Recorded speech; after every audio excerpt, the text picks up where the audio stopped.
I'm so excited. Thank you, Snickbot.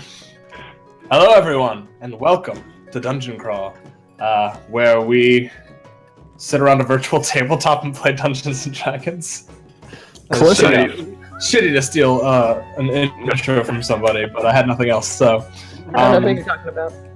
Welcome to the first installment of multi-shots that Chris is going to be running for Dungeon Crawl.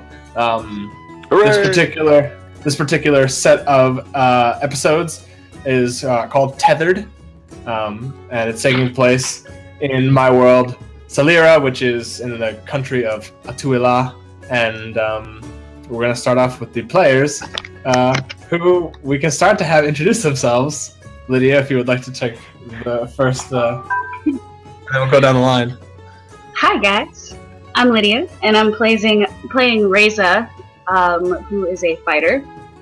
And yeah, she's got the sword that's called a bitch maker, and she likes to make her enemies the bitch. So she also likes to be the champion of arm wrestling contests. She does. She is definitely a fan of arm wrestling.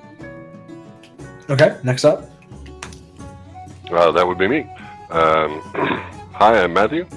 Most people know me as Spork online. Today I am playing Edivasian Silverleaf, which is long for Eddie. And Eddie is a high elf who is a rather mellow fellow. Mellow fellow. I like that. You'll see what he means in a couple minutes. Okay, Anna, go ahead. I'm Anna. I'm playing Eri, short for Ariasha, but wouldn't call her that if I were you. She is a reluctant warlock. I combined her with Wednesday Adam meets the Enchantress, and she kind of gets by on her dark wit and sarcasm. She looks like a 14-year-old girl. But she's not one. Super not creepy at all. No. Yeah. I'm Mike. I am going to be playing Crash, the Water Genasi cleric of the Devourer. But nobody knows it's the Devourer, so you probably shouldn't say Keep that in mind. Yeah. Including Crash. Right. Yeah, exactly. Yeah. All right. Awesome. So, let's get started. We are going to start on the Showa Plateau, which is just east of the Boar Mountain Range. It's kind of where the land slowly rises until it levels out. And you can see on this plateau these like twisting like landscapes of grass and rock that kind of lead up towards these huge pinnacles, these massive towers of white stone that kind of shoot up into the sky and come to a point. And they're probably some of the tallest buildings you've ever seen. And you've been spying them for days on your trek, just kind of off in the distance, kind of scraping the skyline. But now, up close and personal, it almost seems like hundreds of stories up. It's kind of amazing. As you guys approach, there's like these small like wooden gate, like wooden fence or wooden walls that kind of surround the whole where these three towers are kind of centralized. And they're in like a kind of a triangle in the way that they're shaped. And as you approach this huge gate wall kind of following the road, there's an open gate that leads into what looks like a central courtyard that kind of leads into the center of these three huge towers. And there's like stone on the ground that looks kind of like the way that it was built. There are like faces and murals kind of carved into the whole circle that tell the creation of all of the multiverse, of all the different planes, and kind of like the beginning and the end and chaos mixing to create time and essentially everything that is. And these towers, are they natural or are they built? They're these like smooth stone, almost like this white stone was kind of just like pulled out of the ground. Okay. And just kind of So shot straight up. So it's not quarried blocks or anything? No, it definitely looks magical in nature. Okay. Are there any writings on it, or just symbols? It's writings and symbols. If anybody speaks Celestial, then you would catch a couple of different small things, but if not, then they just look like very musical notes. It's kind of scrawling script, even prettier than the Elvish script. You were called here by the steward of the Moonbringer family, Elvalon Moonbringer, who is the steward to Queen Meleth, and she was said to have a job for the four of you, protecting some sort of package. She said to meet her in the northeastern spire, and to meet her in the lobby. Do we see anybody looking around? Are there any people at all? There's people, mostly, you see, they're kind of wearing, I wouldn't say rags, but definitely, like, lesser cloth, kind of, not peasantry, but definitely, like, lower to middle class. And they're all kind of meandering about outside. Some of them are sitting down on benches and just, like, eating lunch. But for the most part, nobody has... People have been, like, looked over at you kind of cautiously, because it doesn't seem like they get travelers here very often, but seeing you as a high elf, they recognize you as an elf and assume that you're all fairly okay and kind of go back about their business.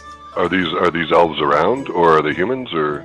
They're all moon elves. They have these really pale white skin, almost to the point of being blue tinged, and really white hair, as most of them are pulled back in braids that are really long. As we're walking, I looked at Crash and I said, when I grew up, I always wanted to be a glorified mail carrier. Starting already? Okay. Anna's ready to go, you guys. Yeah. So I'm gonna walk up to the nearest person, and just kind of get way too close to them, and say, dude. So if you were the northeast tower, which of these towers would you be? You've approached a man who is like furiously reading some sort of notebook or some kind of like somewhere where he was taking notes. It's like you can see this like scrawling handwriting that's impossible to even read. He looks up at you like all shocked that you approached him and spoke out. Like it didn't even notice you were there. So, whoa, dude! what? It's okay, man. What did you say? So, like, if you were a northeast tower, which tower would you be? Probably the one to the northeast. So, like, that was like that tower right there is what you're looking for, sir. That's the one. Thank you very much, dude. It's this one over here. Thank you. All right. Brilliant deduction, Eddie.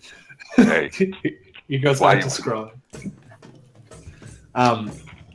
As you guys approach, there are these huge stone doors, and these towers are all probably like 80 feet around. So they're really thick towers. Like you've seen watchtowers before, but they're usually like pretty narrow. But this looks like it could fit maybe not hundreds, but like dozens of people inside. And you come up to these big stone doors, and carved into it is this impossibly tall woman standing on a hilltop, reaching up and grasping the moon in her hands and kind of holding it like this, kind of like she's holding it in the sky. And she's beautiful. This is like master craftsmanship. And as you push through, the moon kind of splits open, and you guys enter this huge hall with like just a circular chamber and these just basically stairs that kind of lead all the way around the inside and spiral all the way up. It's in the very center of this spiral. There's a platform with what look like these like metallic wires and some sort of like humming coming from it. And there's a bunch of people in here, kind of walking about. You can see there's like store shops. There's an inn to the right side of this. It's kind of like have you ever gone into like one of those fast food places where they're like both, that's like a Long John Silver's and an Arby's in the same building? It's kind of like that. There's like just a bunch of different stuff. Like there's wood carvers. There's an inn over here. It just seems like a lot of the lower class shopping that this town quote unquote is all in this spire. It's not outside. Exactly. Okay. And like what you're kind of seeing like similarly to the people outside, like people in like, you know, tattered cloth and looking not hungry but less well off. While you're all standing there, someone seems to catch notice of you and starts to walk towards you. This woman, elf, really pointy ears. She's got 2 gold earrings. Her eyes are this amber shade, and she really long, like silvery blonde hair, like almost every single one of these elves seems to have. And she steps up to you, her hands crossed in her grasp, and she bows slightly to you, and she says, "Hello, I am Evelyn Moonbringer, and I do believe you are the travelers that we called for." Raw, how's it going, man? It goes well. Excellent. Well, So we're here. come with me. We will talk in my office, and it'll be a little quieter.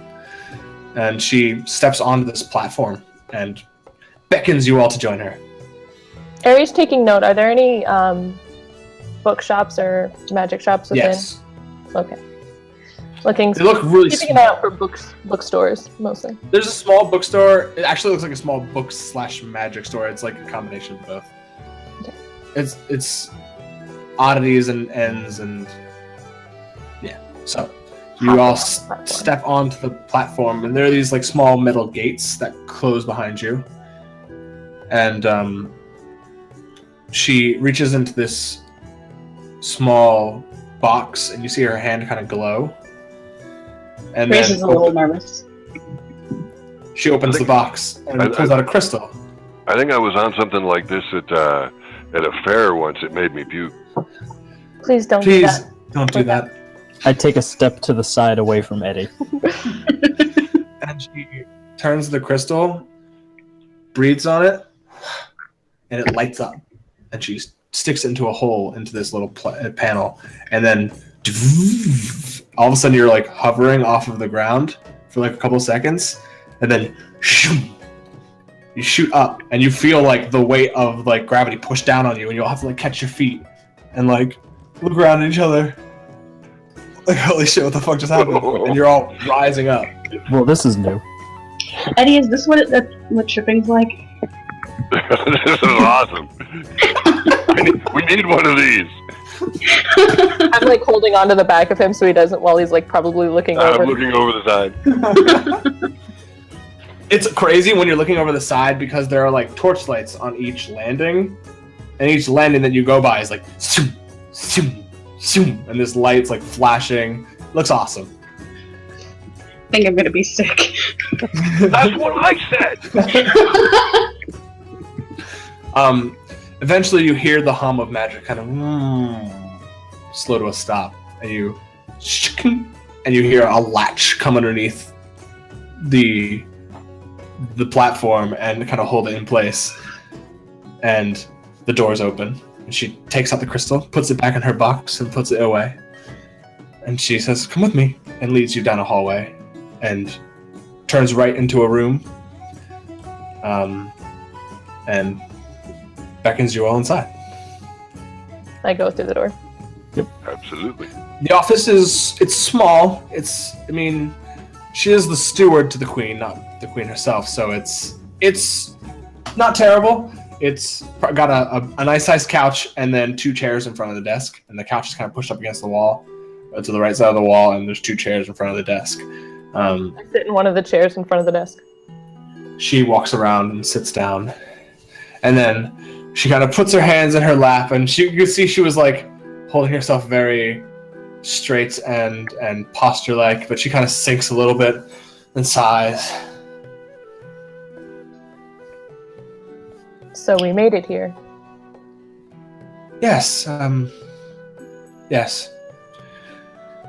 It's been hard. With receiving items, we had a shipment coming in from Tether, the place where we'll be sending you, and well, our shipments haven't arrived and we're a little worried. We thought that maybe if we were going to send a package, we might hire someone who can protect it. I'm usually good at protecting things. And what is this package? Magical components mostly. My daughter lives in Tether. She owns the magical shop out there.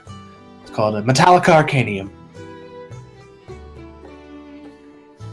So usually carrying around magic items that one doesn't know what they do, not usually the brightest choice. Any hint on what we should be wary of what we are carrying? Oh, they're just components for spells, that's all. Nothing dangerous unless used by a proper sorcerer or wizard. How long have you been having trouble getting shipments in and out? We were supposed to receive 3 in the past 3 months, but well, unfortunately we haven't, and I'm sure you've seen the metal that we use in our structure here, and it needs to be fixed occasionally. These towers are thousands of years old, and only Tether's metal is strong enough. Is there any word on what's been happening to the shipments, or are they just not arriving? Just not arriving. We're not entirely sure where they're going or if they're being captured and taken, but we've lost a few of our people, and we're hoping that you might be able to figure out what happened to them.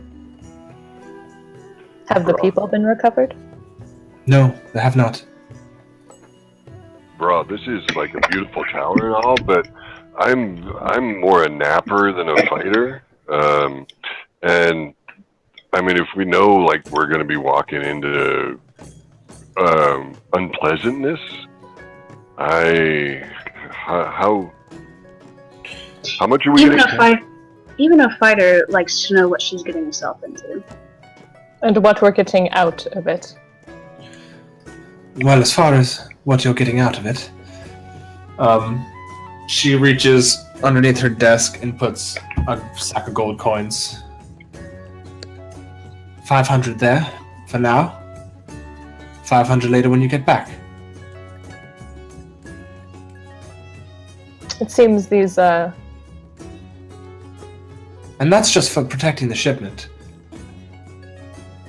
For bringing it to my daughter and bringing back information, I will give you extra. information? Sure. What information are you looking for? I believe that could be discussed later, but having someone owe us a favor couldn't hurt.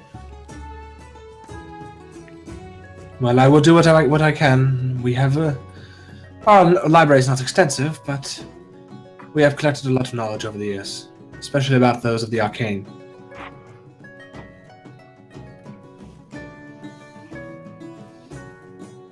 So, does like the whole shipment have to make it there?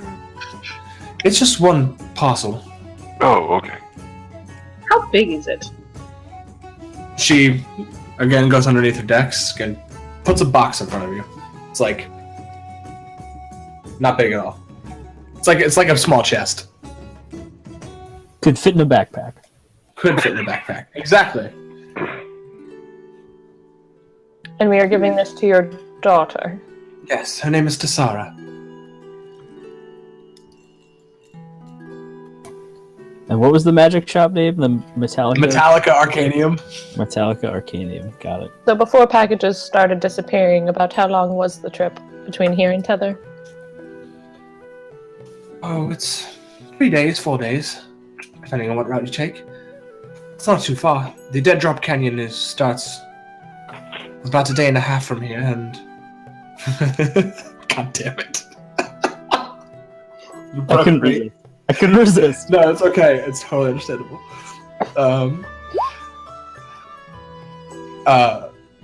Yeah, about a day and a half to the Dead Drop Canyon, and then a day and a half or so from there to the to Tether. Bro, the what canyon? Dead Drop. Oh, don't worry. It's an old human name. Back before they formed the Felware Nation and were traveling barbarians, they used to hang up their prizes. Namely, the people they killed. But this was thousands of years ago. I'm sure they're much less savage now.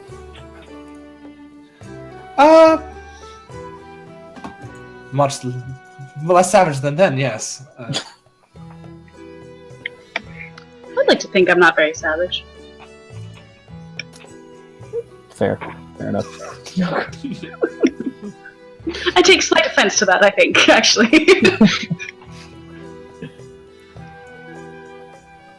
I just haven't heard from her in a long time, so it would be nice to know she is alright. Tether is a safe place, but mother worries. Well, you haven't heard from her, I'd be worried too. So They usually send word with the shipments, unfortunately.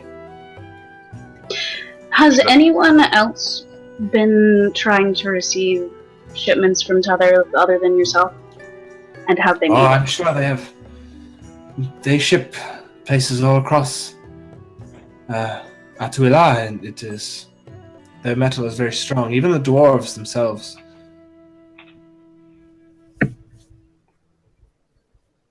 Something about those technomancers.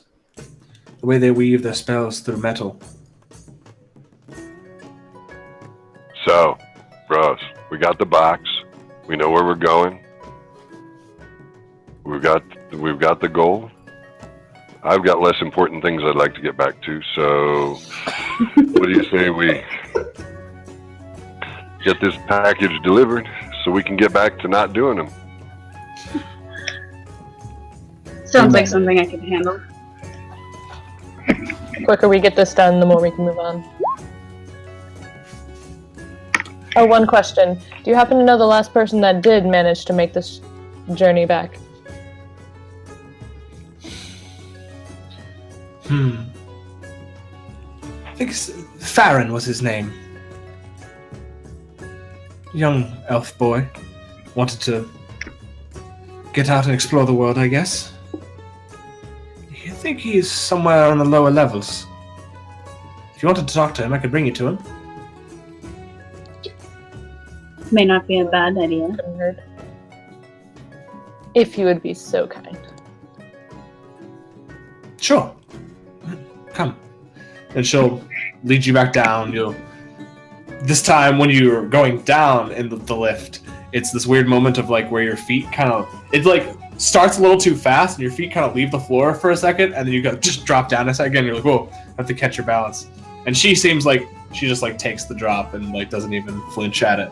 And it kind of I flap my arms really hard, but I don't go up any higher. It doesn't really slow it or anything. Yeah, it was worth a try. Yeah, it was. You eventually get not all the way to the bottom, but somewhere in the middle of between the like almost what you seem like was like not the very top of the tower, but probably closer to the top. This is more supposed to be in the middle, and she will lead you to a room that's kind of like around the perimeter of the castle, and then you saw that these rooms were kind of like built to the outside of the tower, and you go, and she kind of peeks her head into the room and says, Professor, could I talk to... I should have written down his name before that I just made up. Farron. Farron. Thank you. I have my notebook here for a reason. Okay. Yes.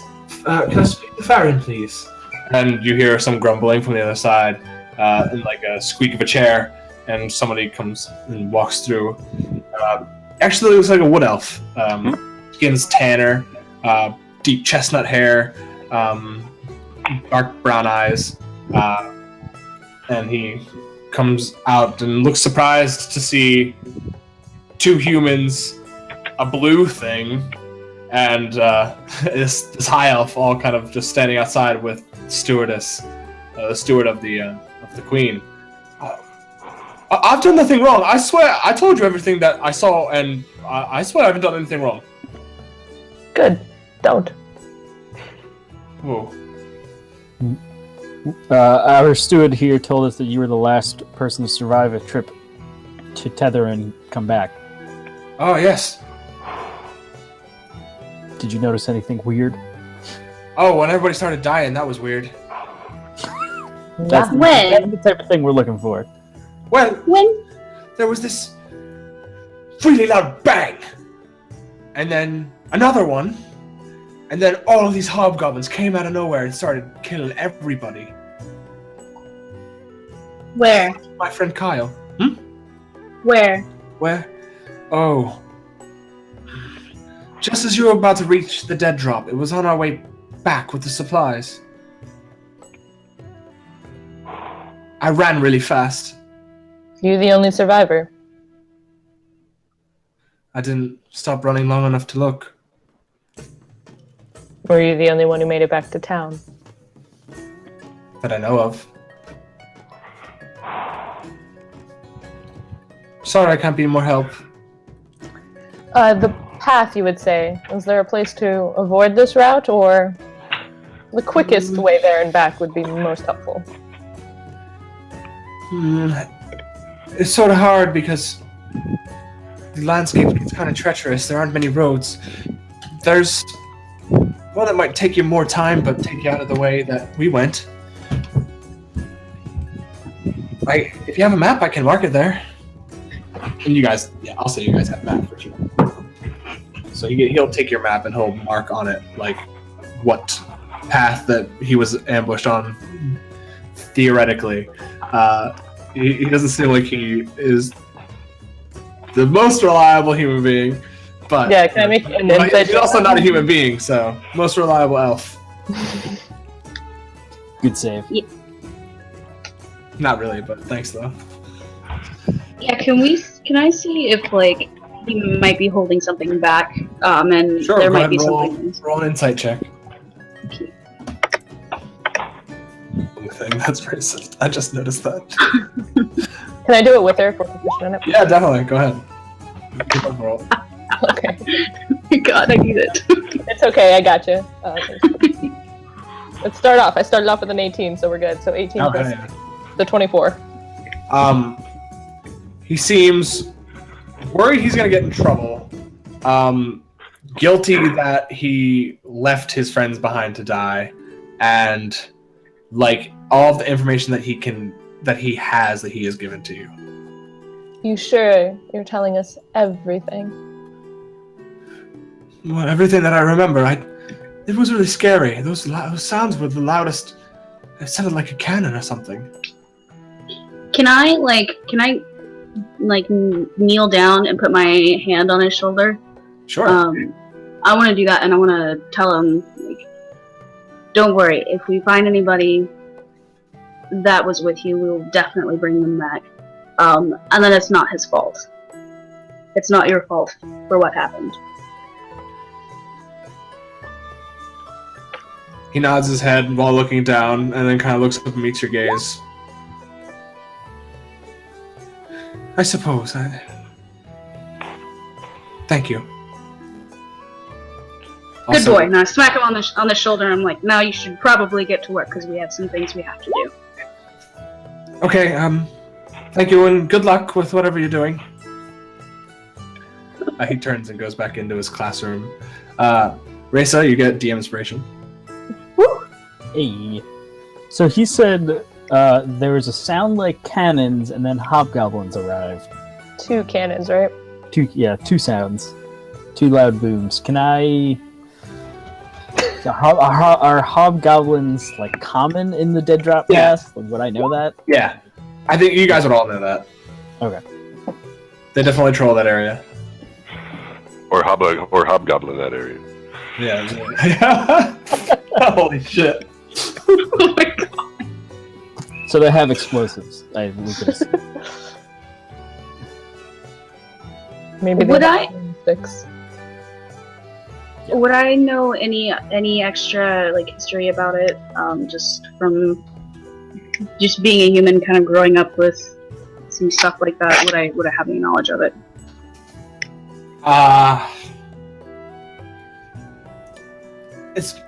It's hard because the way he described it was just sounded like a cannon. Since that's the only information you have, it could be anything. It could be a spell. It could be explosives. It could be a rock. Oh, I'm sorry. I meant the canyon, but. Oh, I'm sorry. About the canyon, like history about the canyon. Mhm. Yeah, if you want to roll history. Haha. Oh gosh. You remember when Elvelyn said that the humans, barbarian tribes, used to roam that area and hang their prizes from the. It was sort of a way of showing to the elves in the east that if they were to come through the pass, they would have a bad time. Since then, they have organized into the Felware Nation and are much more militarized and civilized. The area is patrolled by them, but it's also patrolled by a bunch of different, just bandits and hobgoblins and all kinds of unsavory types. So it's not far off from kind of what you expect from that area. Okay. I don't know if I answered your question. No, that's fine. So, dudes, it sounds like you guys are really going to have to keep your eyes open. Because it seems like, we'll be walking around along and it's groovy and it's groovy and it's groovy. And then boom, hobgoblins. And, that's, I have thoughts. And when I have thoughts, sometimes I don't see the stuff around me. And so you guys are going to have to watch for hobgoblins, because that would be bad. Don't worry, Eddie. It's why we're a team. Groovy.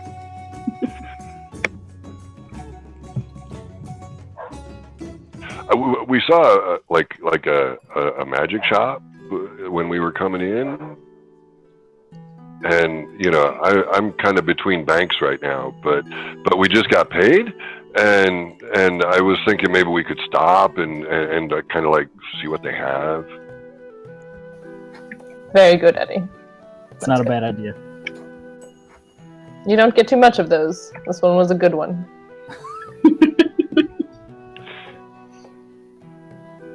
I like covertly fist bump Eri. Like sweet burn, man. So can we head back up to where we saw that central area where all the different shops were? Yeah, so you guys, she takes it while you're having this discussion and silent fist bumps. You guys are brought back down the lift to the first landing and walk around it towards where the bookshop is. Just so what you guys looking for? So I don't have to come up with an NPC. I'm assuming healing potions. Yeah, That's what I kind of want to figure. Yeah. All right, cool. Let me just get the prices up for the. Buy $500, 500 gold worth of regular healing potions. Any old history You have book. 50 million of them. Old history Say- books, as always. Oh, definitely. There are definitely those. If you want to make an investigation check, go ahead. See what you find. 13. You find a book about curses and binding. Like magically binding things and curses. At least that's what you get from quickly looking through it. binding things to the material plane, and then that's basically the gist of it. It seems half written by like a scholar, and then half of it's just madman scribblings. My favorite. Exactly. So do we find somebody working behind the counter? Yes. Is there a bell? Like 5 bell times. Yes, there's a bell. Ding ding ding ding ding ding ding. It takes like 5 minutes, and then just like hitting it, and you hear a voice. Yes, I'm coming. And from behind you, actually coming from around some of the stacks of books, comes this elf, very very nicely dressed. This like dark brown robes.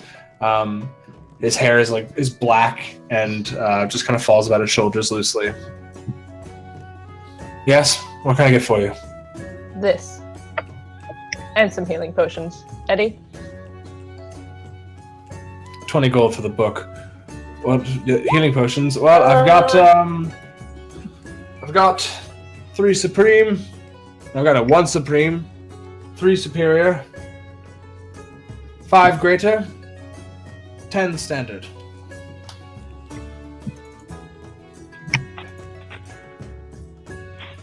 So potion of greater is 150. Potion, like a standard potion of healing, is 50 gold. Potion of superior healing is 450. Can I get a standard? I say we buy them in bulk, and I think you can give us a bit of a discount. You think that, do you? Well, I hear trade hasn't been coming in and out very recently. Alright, fine. How about this? I will give you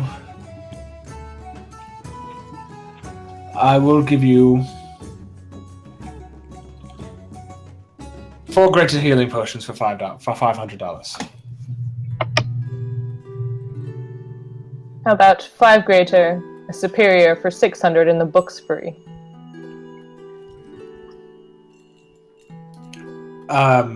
Definitely not, as I'd be losing in that deal, as a potion of superior healing is 450 gold pieces. 800, the book's free.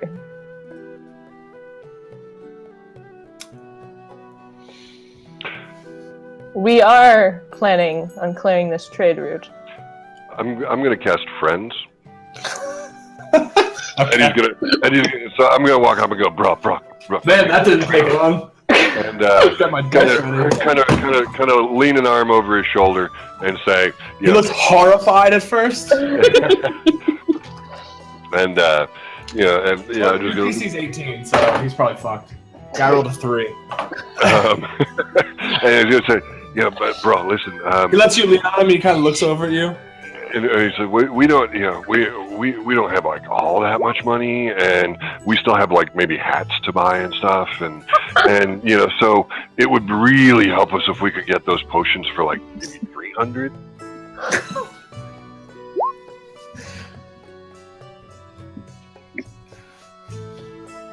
All right, I'll go with what she said first. 500, 4 greater healing, supreme, book for free. Most excellent. I know what it is about you, but I like you. Her, not so much. Then I'm going to turn to the group and say, Ross, we should probably go. I put the money out, just like count it out, but then just like drop it on the thing. Just walk away. Eddie knows that friends only lasts a minute, and once it dissipates, they know they've been bamboozled. So he's like, "Yeah, we should probably go." Which is perfect because as you guys are quickly walking out, it's like 45 seconds across the main foyer. So you get to the door and you hear "motherfucker" and you go out the door. Nice. Quickly. Okay. So. I thank whatever God put me in your group because you guys are crazy. Well done, Eddie. Well done. I didn't get a hat, though. Good job, Eddie. You did a good job. You did a good thing here. Next time we get hats, though, right? Whatever you want, sweetie. Just for quick reference for everybody, and I don't think I told chat what's going on here because all your tokens are in the way. Get out of here. They started here on the Showa Plateau in Tarwen, which is the Moon Elf city. They're heading up right up here. It's not labeled, but it's called Tether, and it is in the Dead Drop Canyon. And that's where they're heading. So you guys are basically following this here. This little, like, route up the side of the Lalandia River. So, you basically just go back the way you came to get off the plateau, because every other side is a sheer drop down. So you head back the way you came, go around, and then kind of skirt along the edge of the plateau as it rises up, and you kind of follow the river. And it's a road. The road just follows the river the entire time, and you eventually it widens more and more until, and that's about a day and a half. It's like slowly widening and widening, and then actually not a day and a half, a day. Sorry. And then about half a day, you get to the point where the sun is starting to go down, and it might be a good idea to make camp. If you so desire, you don't have to. How far away is it to the Dead Man's Drop?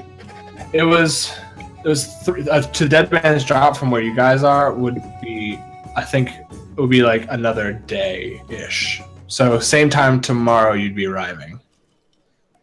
Like at the canyon. Roughly what time of day is it? It's sun's starting to go down, so like. Gotcha. So we've been walking like all day, which means I've missed like. It was more like you got to the tower, chilled there for a little bit, and it was like midday by the time that you guys left. Okay, so now the sun's going down. I've missed like 2 naps, and we should probably stop. I would agree. Especially, I'd rather not be super tired when we come across when we inevitably get ambushed by hobgoblins. Boom, hobgoblins, yeah. Right around the time that Eddie stops paying attention. Exactly. Yeah. So what potions did we get? How many of what? And how are we gonna? We should divvy them out, I assume, before. We got 4 superior, I think. No, 4. You son of a bitch. You got 4 greater. I cast friends. Rocks fall, kill party. You got 4 greater healing potions, 1 superior, and a free book. Okay, so we each get a greater. And I think maybe no, maybe not Eddie for your superior, because he might it might go up and then over all of his health too. Yeah. He'll overheal. How little health he has. as someone I think who's going to be taking the blunt, I hand the superior to Resa. Yeah. Fair. Thank you, dear. Hopefully I won't have to use this. You're probably going to. Yeah, I'm aware. That's okay, though. I don't mind. Hey, while we're setting up camp, can I take a look at the box that we've been given to take? Sure. It's a box. And it's pretty plain, too. It's not ornate in any way. It's just a wooden box that has, a little lock. And it's nothing. It's just a little dinky lock that you could smack off with the hilt of your sword if you wanted to. Can I, gently shake it? Just kidding. I was rolling a dice to scare you. Yeah, shake it. It doesn't even feel like there's anything inside. Well, she said magic. If I it has weight to it. There's definitely weight to it. There's something in it, but when you move it, nothing shuffles or anything. Resa, do you mind if I take a look? Sure, because I was about to start smelling it, so... Can I make an Arcana check on it? Just see if, how much magic is coming off of it, or if it's just a... Yeah, go ahead. Totally. Oh, shit. 8. Well, this is the box. She didn't like totally say we couldn't open it, right? Fair. I don't remember her ever saying anything regarding the box other than we had to bring it to her. Dude, that's what I thought too. I'm gonna cast knock. Oh yes. Knock? Does that open it? Yep. Okay, cool. The latch of the little latch like goes, and like the little, like, you open the little flap. Yep. Alright. You just open it up, and inside, hovering inside the box is a crystal, kind of similar to that one. Kind of similar to that one that she used to control the lift. Except it's bigger.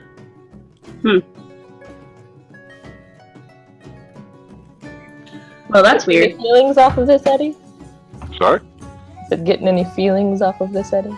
Oh yeah, it's waves of magic are pouring off of it. So let's like set up camp and get some eating going, and then I can probably tell you what it is. Okay. So, I have a question. What do you guys think? It seems like these shipments keep getting taken because they're looking for something. What if we split up the box and the gem? Do we think that's a good idea?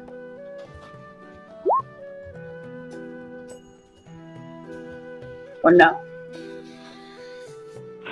So I'm not sure that being all dead with a box and a gem is going to be all that different than being all dead with a box with a gem in a box.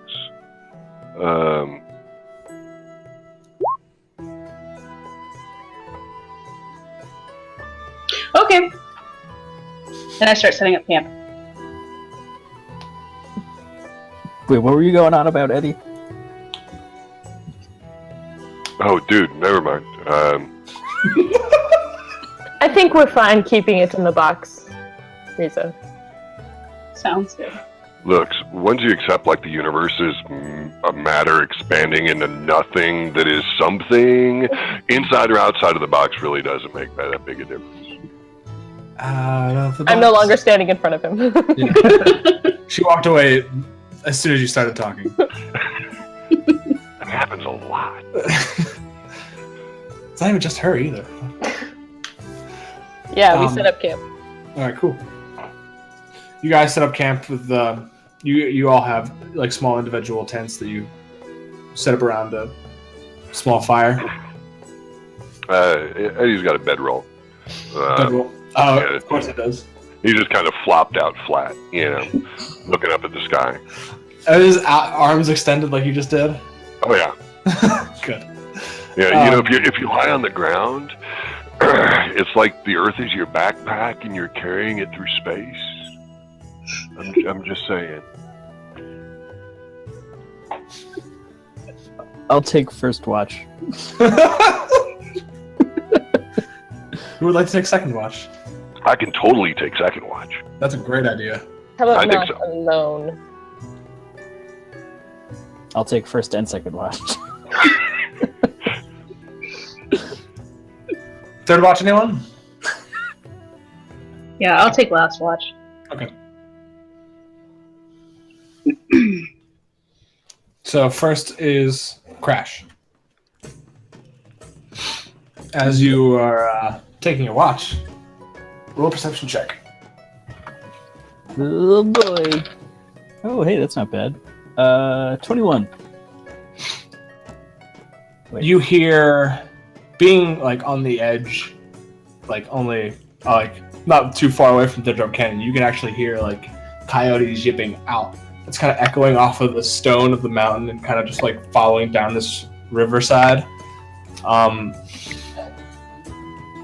than that, just like other than like the moving of like nature and like settling of rocks and stuff, you don't see anything else. All right. I'll wake up Eddie. Although you're an elf, so I guess you don't like. Yeah, but Well, you know, before that, Eri, while you're sleeping, It's weird. You're trying to fall asleep, but every time you close your eyes, your face feels hot. Like there's a fire just like constantly wafting. But then you open your eyes and the heat goes away and it's just the tent. Then you close your eyes again and open them really quick. And then there's this flash of red. And it's almost like your vision splinters and then shatters. And you hear a voice. Kiliel did not follow our deal.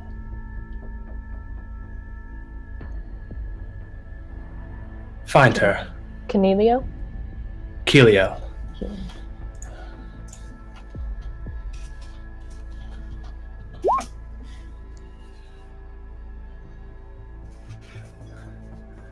Along your path, you will find many things. When you find this Kiliel, the one with golden hair and brilliant eyes, you know what to do. Eri Anna.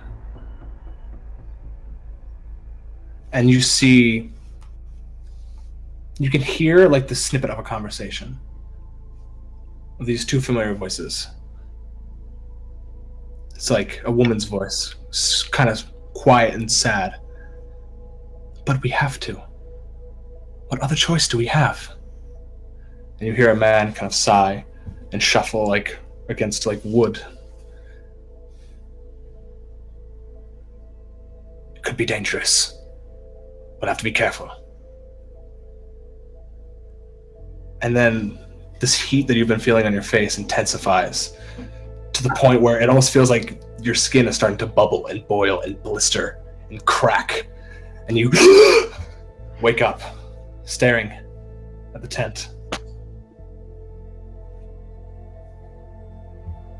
Do I recognize the voices of You the might. conversation? You might. Do I know who they are? Okay.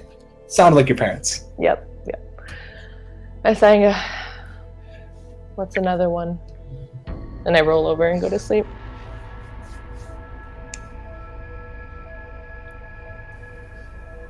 I like gently nudge Eddie with my boot.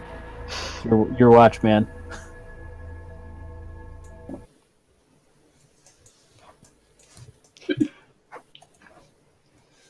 Okay. Eddie, go and roll a perception check for me.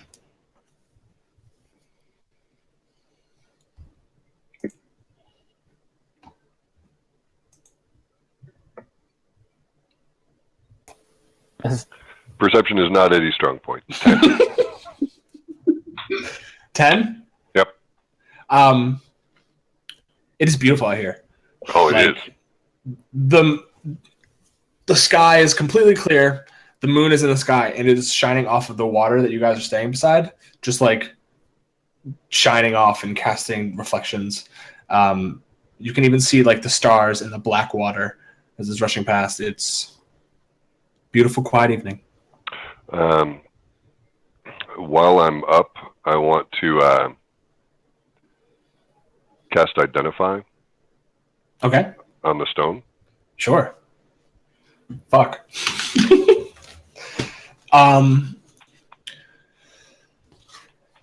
So you open the box, and you reach out a hand. Are you just doing it ritually, or just Yeah, gonna spend? I'm gonna do it as a ritual. So you spend 10 minutes to like sit there, and you feel like a magical barrier around this crystal, and you're holding it in your hand, just kind of pushing with your own like kind of energy, and you feel like a pinprick of your energy kind of like push into this arcane field, and you get this rush of information of maintaining and surviving and building and magic, just so much magic, to the point where all of your hair is just standing up on end, like that this piece of crystal is giving this much energy off is kind of insane. All right. I'm just going to close the box. Yeah, oh, also roll an Arcana check. You got it.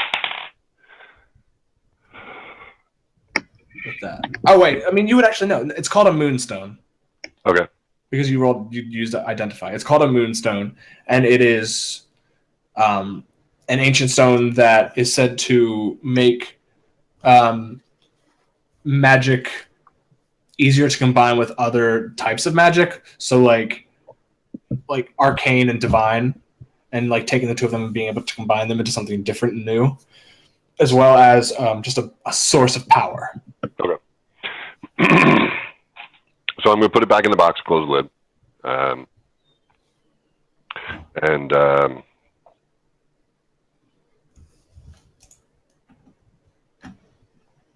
I think just before he races next, right? On watch? Sorry? I said races next on watch, right? Yes, I think so. Yes. No, I think I thought I was. Eri. Third watch, I'm right? last. Yeah, so I'm you'd be last, next. and Eri. Oh, okay. Aries next? Well, how many Yeah. watches? Are there 4 or 3? There's 3. Okay, then. Oh, well, then I'll take the last. Yeah. Yeah, reset that last. So just before I wake her up, I'm going to do my minor illusion cantrip. Okay. And I'm going to create a panda bear sitting right there by the fire. And then I'm going to wake her up, not say anything about it, and go lay back down. Everybody loves panda. You get up and you look over to the fire, and there's this like, it looks like a little kid drew a panda, except it's like real.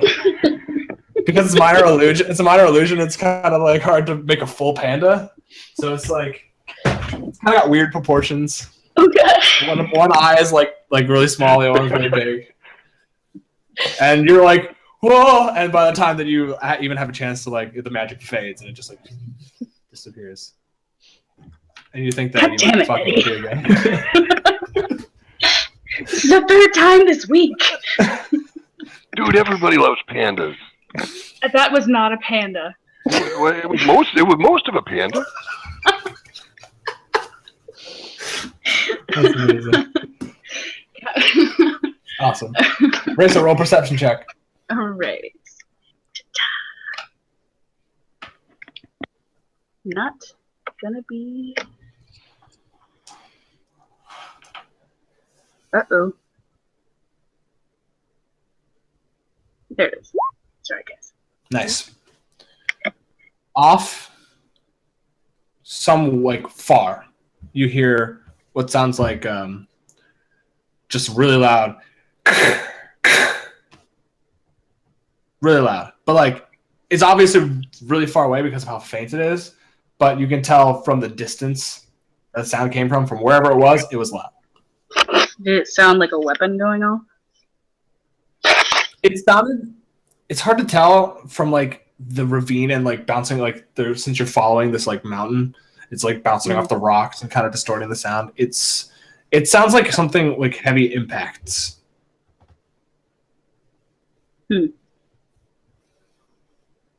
But nothing That's else weird. happens. Your night passes. Your watch passes, and the sun starts to rise. I realized that I turned off the intense music.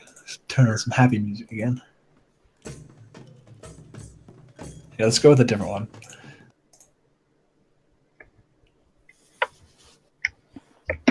Okay. This Well, sounds like traveling music for sure. Hell yeah. Oh. Okay, that got a little crazy. We're gonna go back to that one. Okay. So, so you guys break down camp and head along your way? Yeah. Is there anything else you want to do? Oh, we had breakfast, right? Oh, of course. I mean, Okay. Eddie would not move unless you had breakfast. That's what I'm saying. I look at Resa and Crash. I was like, did he put the panda up again? Yes. That's what I always. I don't know if it was better or worse this time. Was it at least black and white? It was black and white. Yeah, it was black and white this time. Look, y'all can be you guys can be haters all you want. That was a most excellent panda. Most excellent panda.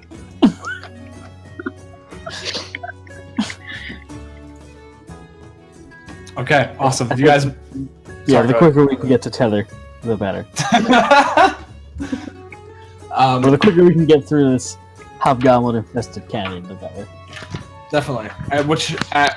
About not too far into your travels, you start to hit like steeper rocks and descend now more towards the river, and you guys can actually see like there are these huge mountain ranges. I don't know if we're still on the same page. Yeah, we're still on the same page. So these mountain ranges are huge, and they separate this entire continent. You can see them as they kind of come into this corridor along this river, that forms Dead Drop Canyon, and floating out above the center of the river is some sort of structure. And it's hard to tell from the distance, but it looks like there are these huge tendrils just like punched into either side of the canyon wall. And there's probably about 6 of them on either side. All of them punched into the wall.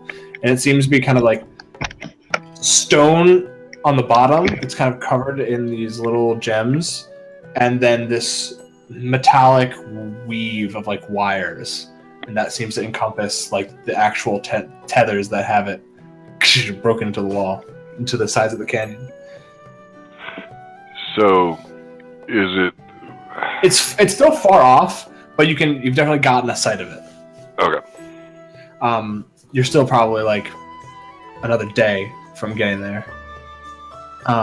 But as you guys continue walking, you eventually get to that place where there is a road that like you're coming along, and then where it was relatively flat, it sweeps up suddenly, and there's this little dirt path that goes up, and then the other one that keeps going around following the river. And that's where the guy said there is another path that might take longer, but you might avoid the bandits or whatever the hell that attacked his crew, if you so desire. Hey, Eddie, hobgoblin. Boom! Hobgoblins. You didn't get him. He wasn't paying enough attention, Eri. So are we going around, or? I mean, I wouldn't say no to going through them, but if you guys want to go around them, we can. I mean, I know that like time doesn't exist and all that, but did she say how soon this has to be there? Not really. Just that it gets there, that you all get back safe enough that she can hear from her daughter. And On the one supplies. On the one hand, we know if we go straight, there's a good chance we'll find some of these hobgoblins. On the other hand, it'll take longer, and we don't know what's ahead of us. But it doesn't have hobgoblins as far as we know. It could be worse. Could be. Better the enemy you know than you don't know. Wait, you know hobgoblins? Yeah, Dude. all of them. His name was Rover. Yeah, I'll be honest, I've never actually like seen a hobgoblin. That would be kind of cool. Then stay in the back. Right. Closer So through. to Resa. Okay. Hey, I don't mind leading this. So, do Crash and Resa take the lead? Sure. You bet. Or do Crash we want to do like one? really excited. heavier? You can feel like, just like your hands are kind of tensing on your weapon, on your hammer. I was just just I like unsling my shield and like have it out in front of me. ready for some shit. Yeah. Eddie's looking up at the sky, trying to figure out when it stops being partly cloudy and starts being partly sunny. Totally not paying attention. You Just get to like, this what- moment where it's starting to get more partly sunny, but then another cloud sweeps in, and you're like, Oh man, we almost had it too. That was the one. She's holding her necklace, thinking about Kilo, fidgeting with it.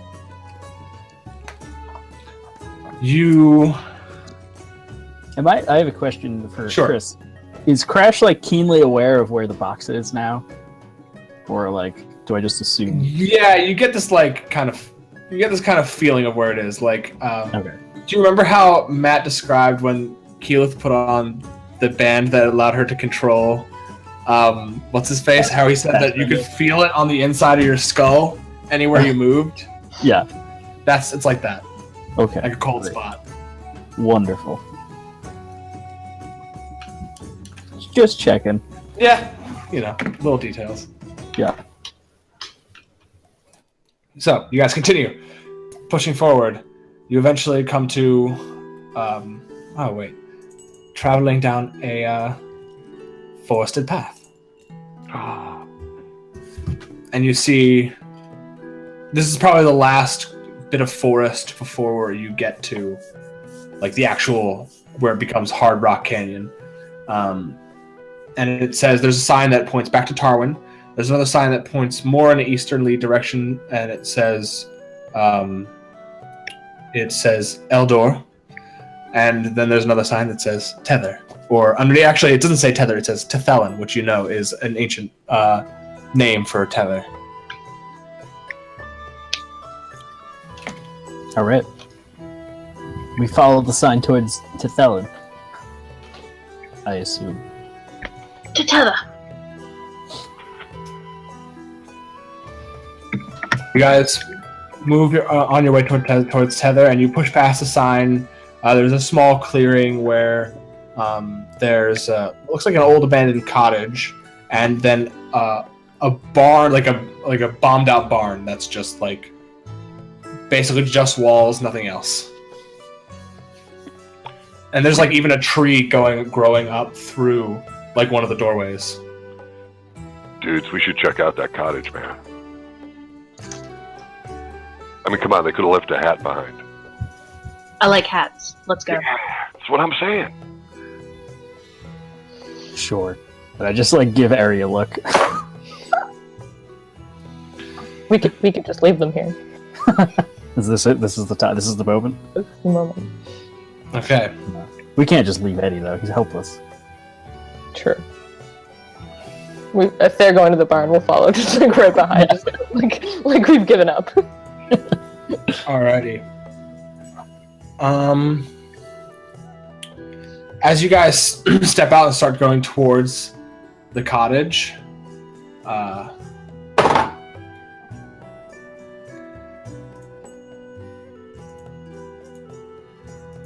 Crash, what's your AC? I don't want to answer that question. Always a good question, yeah. 18. 18. All of a sudden, there's this a massive explosion, like a, and it just like echoes throughout the forest, and you feel something just go right into your breastplate. Is that what you're wearing, breastplate? I have chainmail on. Chainmail. Sure. You feel Chainmail it, and shield. it breaks through the chain and punctures your skin. You kind of step back. You take.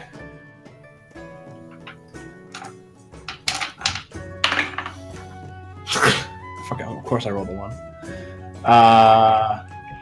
1. You take 5 points of piercing damage as something just comes out of nowhere and hits you right in the shoulder. And that's a natural 20. Oh fuck. Bad news, guys. So you take 14 points of piercing damage. As all of a sudden, you see from the bombed out barn, from around the corner, you see like a huge flare, another flare, like right after another. And I think this requires a music change. Can you guys hear the music, by the way? Yeah. Okay, cool. I cannot. You might have to go to your cogwheel and go and turn your music volume up. Yeah, it's up all the way. Yeah, Oh, I weird. can't hear it. I just turned it off. That's alright. Lame. Still gonna die even if there isn't music. Yeah. Well, there'll be music. Don't worry. Here it comes. I You're think. definitely gonna soundtrack, don't worry. There we go. Just so help me God, do not play Amazing Grace at my funeral. Oh yeah, this is totally music to die by. It is. Oh wait, I didn't like this one. I like this one better. Forest battle. I like it. Cool. All right. So, do you guys see the thing? Yep. The new map. All right, everybody, please. I would like you to roll initiative, and you guys can arrange yourself anywhere behind here. You can even be on either side of the fences. I don't care. Where did the shot come from? What side? Up here. Hmm.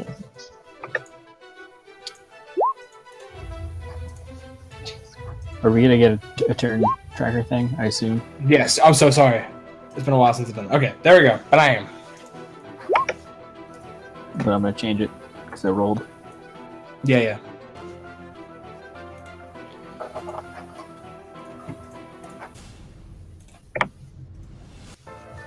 Four for Eddie. Very nice. All right, cool. We got everybody. Did you actually roll a 9? What? Did you actually roll a 9, or did you just click your initiative button? No, I rolled a 9. That sucks. That's okay. I'm not gonna roll very well. I made anti-Leah so anti-Leah. She's anti-Leahing. She's not rolling well either. That is Crash's character sheet, not the one that I was looking at. Okay. Fucking 13. 9, 7, 4, 20. I did it, guys. Yeah.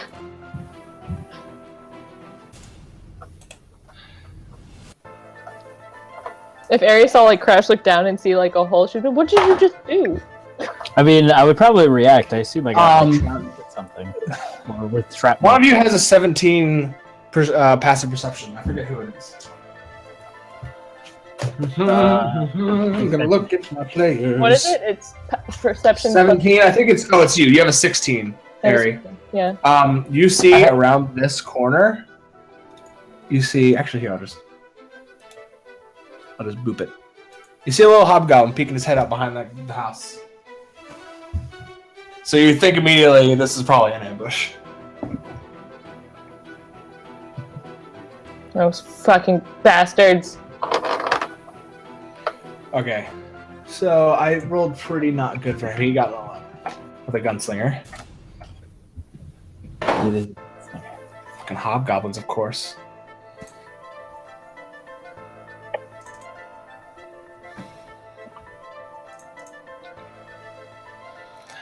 Hobgoblins rolled have modified 20 somehow.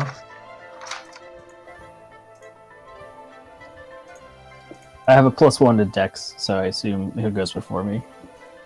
No, they actually have a +1 to Dex too, so I'll just let you shit. go first because I like you better than hobgoblins. Oh, how sweet of you. Yeah, I guess. Okay. So with that was his surprise round. Then the rest of them, they weren't sneaky enough to surprise you guys. So you can hear shuffling of armor behind the houses.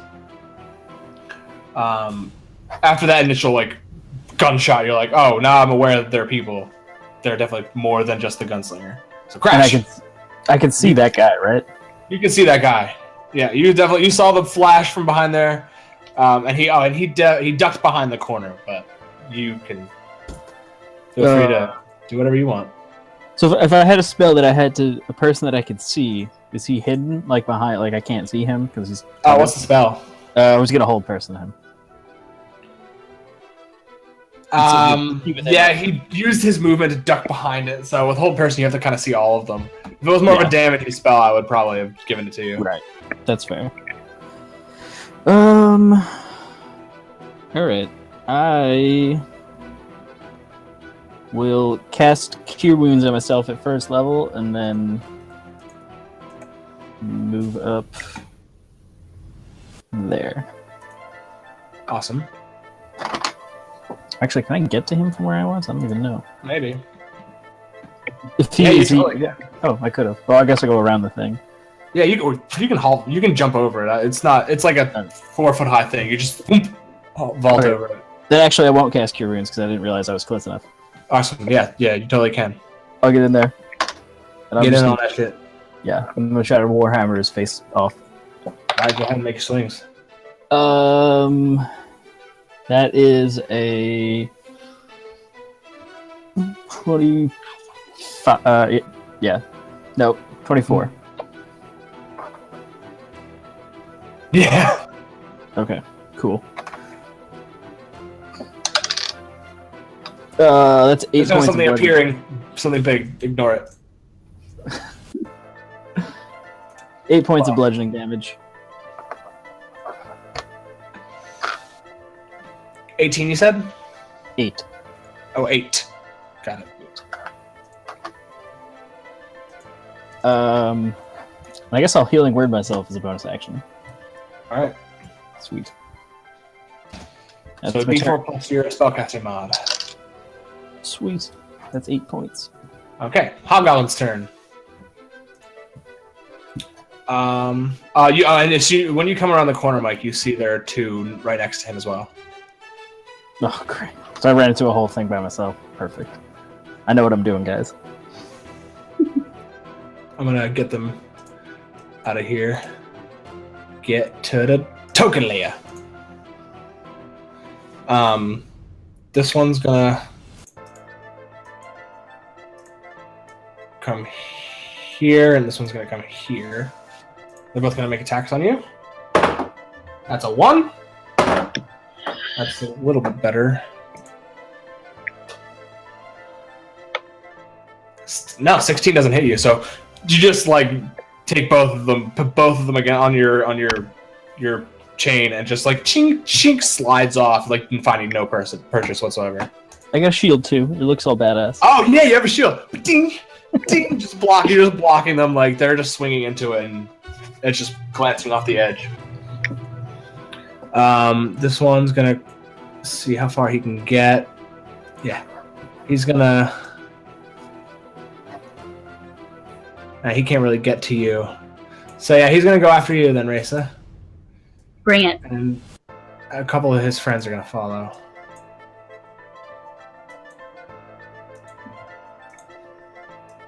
Whoops, I drew a thing. Go away thing.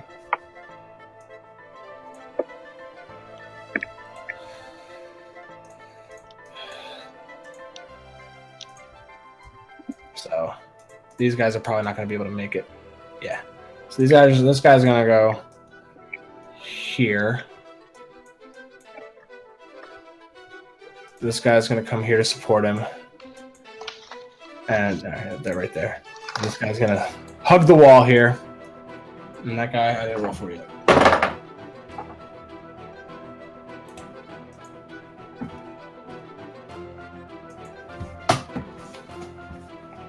No, okay.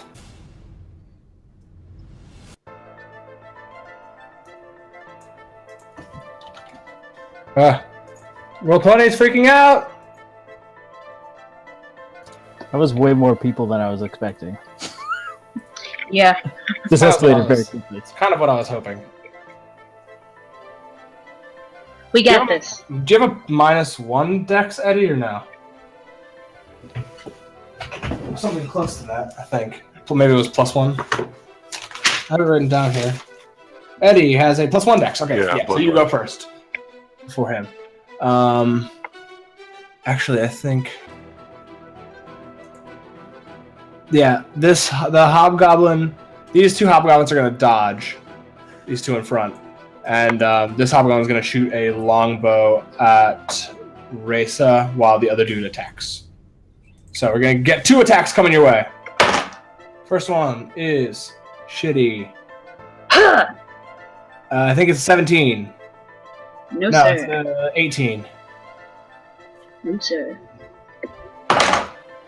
And for the longbow, it is probably worse. Nope. 19. Yeah. 19. Okay, cool. So, a D8 plus 1. 3 points of damage! Piercing damage to you. That bow ain't got nothing. Awesome. That's the hobgoblin's terms. Eri. Yeah. She's gonna step up right here, and then do 2 each of Scorching Rays. 2 at each of these. So 2 for that guy, cool. and 2 for that guy. Does dodge work for spells attacks as well?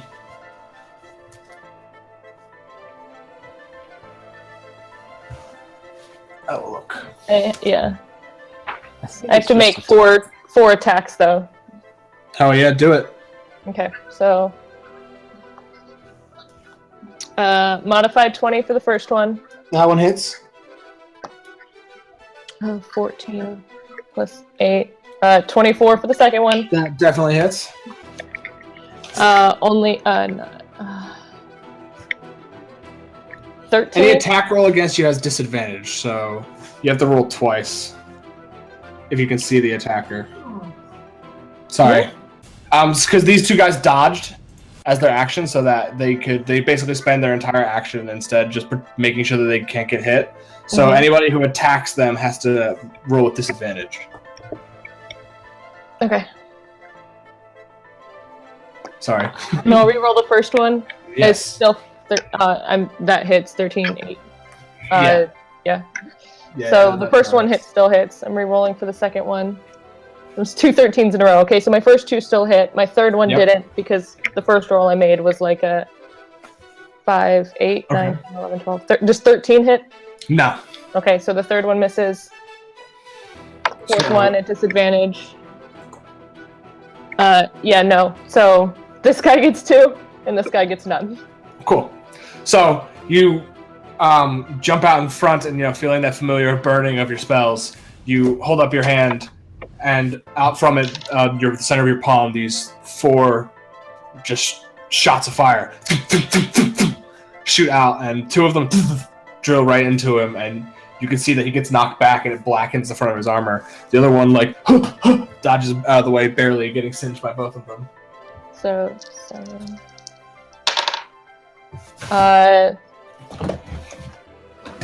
13 total for him. 13 total. You watch as they, and then the other one hits him like right in the face. It explodes across his face, and you see it like immediately sear the flesh. And he screams and puts his hands up to his face, screaming, and then just slumps over. And so you get 11 hit points. Damn. Cold-blooded. Or, I guess it would be kind of hot-blooded, actually. Anything else? Bonus actions, more movement? No, I just look at the other guy who dodged and just... He looks frightened. Because you just destroyed his friend in like one go. Awesome. Resa.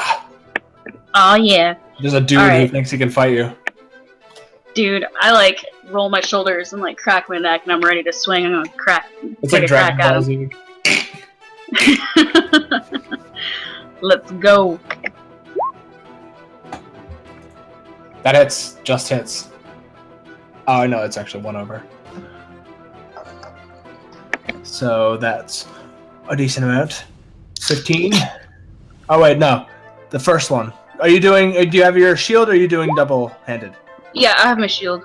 Okay, so 7. So it's just, yeah.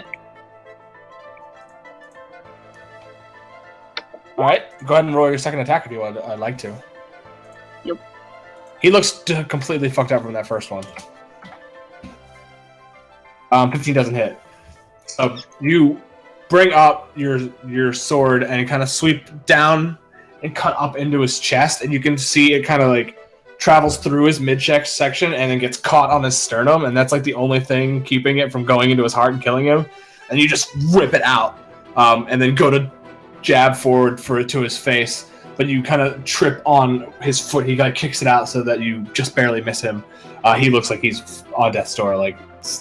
Paper would kill him. Do you want to do anything else? Bonus action move? I just spit. I'm gonna stay right there. Bonus action to spit. I love it. Eddie. Alright. Boom! Hobgoblins. That's exactly what happened. I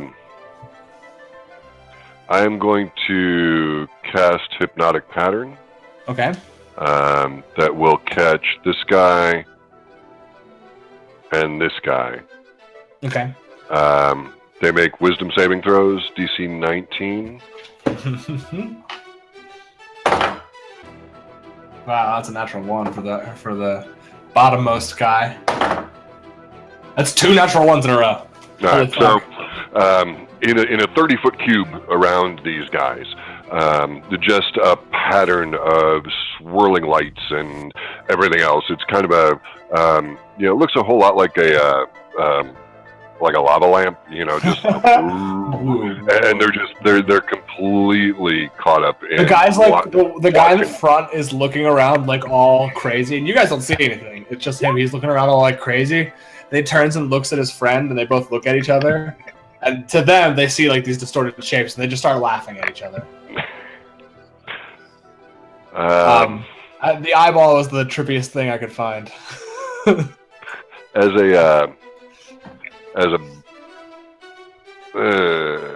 No, I think I'm good. I think that's my turn. I think I'm going to back a step. Stunned? What was the condition? Incapacitated. Oh shit! Has a speed of 0. Yeah. They're incapacitated. That's pretty dirty. Yeah. All right, that's me. Awesome. Next up is this big old dude back here. He's gonna dash over to here. Huge. And this like these other hobgoblins look piddly in comparison to this guy. He definitely looks like their commander of some sort. And weirdly enough, Crash, the gunslinger is human. Okay. Which is weird because hobgoblins and humans don't normally work together. Is this guy bigger? The guy that just ran across? Yeah, he's way bigger. He looks like he'll take more than one, like a couple of hits. So he spends up basically everything to get over there.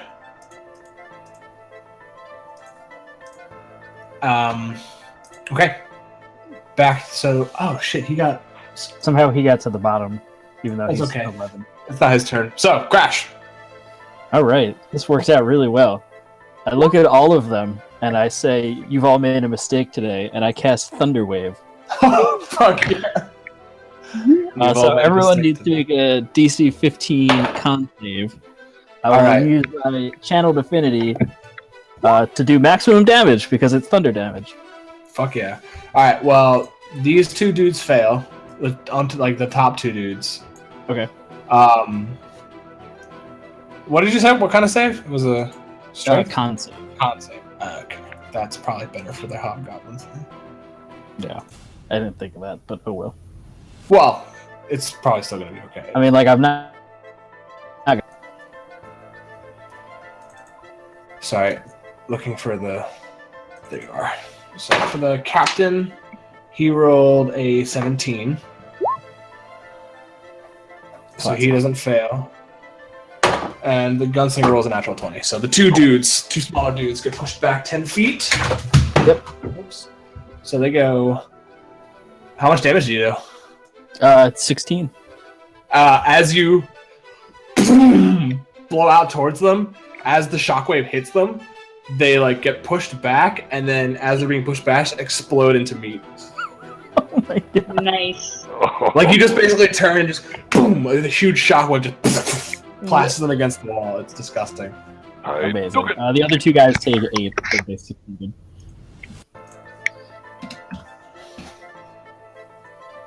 Can we see that from where where the rest of us are at? You can't see the other two ones explode, but you do see that he just fucked something up. In a good way. He fucked something's day up. And the captain... Oh, he only has... Wow. Poor captain. Okay. Anything else? Did any of you guys get hurt? No, I don't think so, right? Nope. Cool. And Cool. I guess I'll healing word myself again Sounds good. at second level. Because I'm about to get hit by a lot of things, I think. Gunslinger's gonna... He's gonna take the attack of opportunity from you to move back here. Okay, yeah, I'll definitely try to hit him.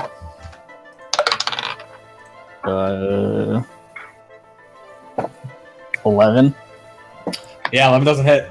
He just like just basically like ducks out of the way, and as he's running and ducks, you just like sweep out over him. His like duster cloak kind of flows back in your face, and you're like, God fucking ass. You're so cool. And then as he's gonna turn around and just pull out a pistol and just start shooting at you. Ruh-roh. I use my second reaction to Neo. To Neo. I like that that's a verb. That's perfect. It is now. Oh yeah, that's a natural 19 Yep. on the first attack.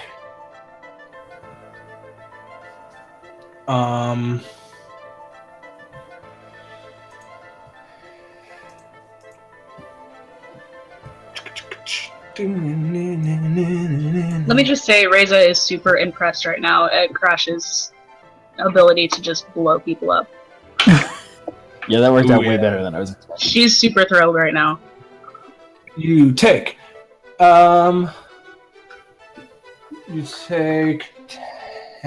Yes, 10 points of piercing damage for the first attack. Second attack That's is as many hit points as I just used now.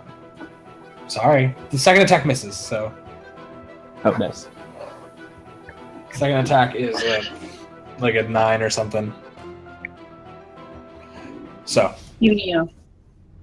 you do Neo, but he's gonna action surge and try to get you. That's a 2. That's a natural 1. Okay, well, fuck me in the ass, I guess. Actually, his gun jams. Yeah, he goes to fire and misses, and you ping off your shield. Go ahead. What were you saying, Mike? Oh no, you guys got all robotic. I was gonna say I just do the like arms out. Are you not entertained? Looking at He just arms out, he still managed to ping off your shield, and then he's like, "Fuck!" It goes to fire again, and it's just like there's a flash of like black powder, but nothing else happens, and he just goes, "Shit, fuck, shit." And that's his turn. Eri. Oh wait, I fucking missed the other 2 hobgoblins because they're fucking stupid. And this one is gonna swing, and he rolls. Whoa!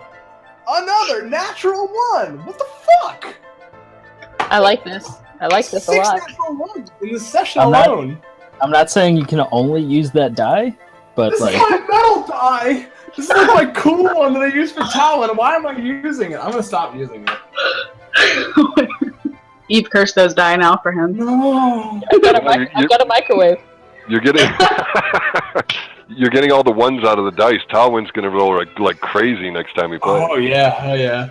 Natural 20. Okay. Well, since he didn't do anything, Resa, would you? Eri, would you like to take your turn then? Yes. So, do I see this guy over here who snuck up behind? Yes. Crash? You see everybody except for the 2 people that he exploded. You don't even know he exploded them. That they just got pushed back. So as soon as I saw Crash make these guys start giggling, I say, ugh, and I like look to this guy and do 2 Eldritch Blasts right at his face.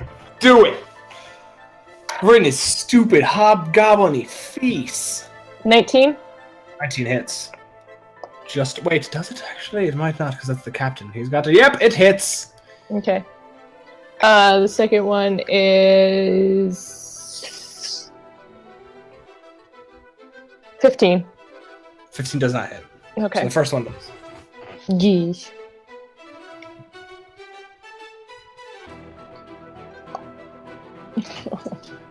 This is anti-Leah. 6 points 6 points. Hey, of damage. any amount of damage is a good amount of damage. Anger, rage. You're anger, you're attacking the boss guy here. Yeah. All right, Resa. Alright. Well, I'm going to go ahead. Resa's really, really impressed. She's really excited about getting into this, and so so she wants to go ahead and try to cut through this guy in front of her. Okay. Good. Roll to hit. Bam. Shit. 9 does not hit, actually. That's okay. You get one more attack. 13 doesn't hit. He's just like fending. He's like, you can see that his red skin is starting to go a little green, and he's just like, ding, ding, just slowly, sluggishly blocking your blade because you're just like really confused as to how he is even blocking you or like even putting up any resistance. Do you guys mind if we take a little bio break, like 5-minute bio break, before we continue combat? Awesome. Yep, sounds good. Snick, are you still around? She didn't. I don't think she texted me and said she was going to be gone. So, we're going to go on break for a little bit, you guys, but we'll be back in 5 minutes. 5 minutes. Awesome. Do we have anyone to stop the stream, or are we still streaming? Oh, Chris is gone. Wonderful. I guess we'll find out. Man, I'm so pissed. Oh my god. Cannot hit. Rolling. Yeah. Roll 20 sucks. I think It's it's just okay. maybe this game. It starts out bad for Resa, and then she gets mad. So, hopefully. Okay, it looks like we're still streaming, so that's always nice. Hi, chat people. Hey, chat. Hope you're enjoying the show. Yeah. Watch us not hit anything for another half an hour. You have nothing else to do. This is your night. I don't know about you guys, but I turned people into red mists, so that worked out. That was pretty awesome. Yeah. Resa may or may not have a sudden thing for you now for that. So. Lady boners. It was one of those moments where Chris just kept like putting people within range of the spell. It's like yes, yes, yes. Legit. Amazing. Yes, we are Snicket. Yeah. You said it, but we didn't think you were here, so. We could probably pause the stream for a bit.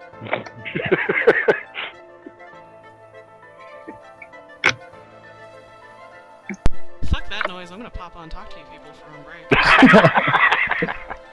Well, then I'm gonna run to the bathroom. Alright, Damn it. we'll let you. Thanks, guys. You guys are doing so great. This is amazing to watch. That's good. I feel really awkward when I know people are watching. I'm like, oh. Well, it's just Charles. Well, he doesn't count. No, Charles is a very comforting individual. We're not streaming unless now, he's are we? DMing. No, we are. See, Charles, I can roll poorly. I was going against you. Alright, well then, I think, since Chris is not here and I didn't know we were on break, so, our lovely, lovely chat, we are gonna go on break, so if you want to go grab some munchies and et al. For yourself, yeah, thanks for texting me, Chris, we're gonna go on a little break here, so go grab some munchies and settle in for the second half of this lovely, lovely show, and we will be right back. Bye.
Fight!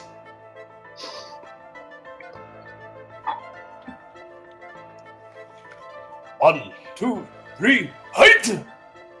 Yay! Awesome! We have returned. Sorry for the momentary delay in the fighting, but now back to the violence. Resa, is there anything else you'd like to do? Bonus action or move? You can also, if you want to, you can use your action surge, but I wouldn't recommend it because it looks like he's gonna die in like one swing.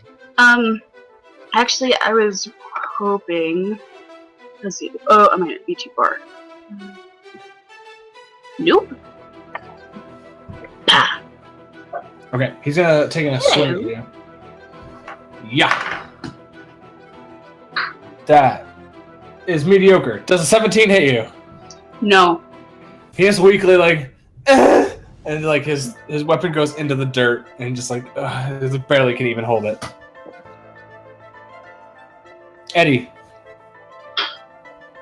if you want to move right here, I'll let you so you can get advantage. Because yeah, I wasn't sure. Yeah. Okay. Yeah. I got you. And you also, as you pass by, you see the two bodies. Yeah. Resa's got a thing for Crash now. That might be a terrible decision. Probably, but All right. she doesn't know anything.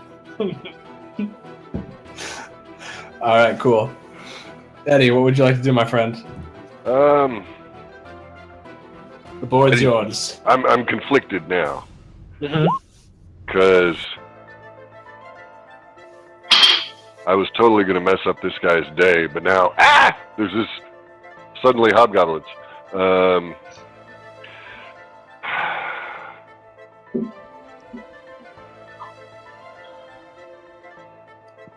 All right, I'm going to cast Sleep at 2nd level on this guy.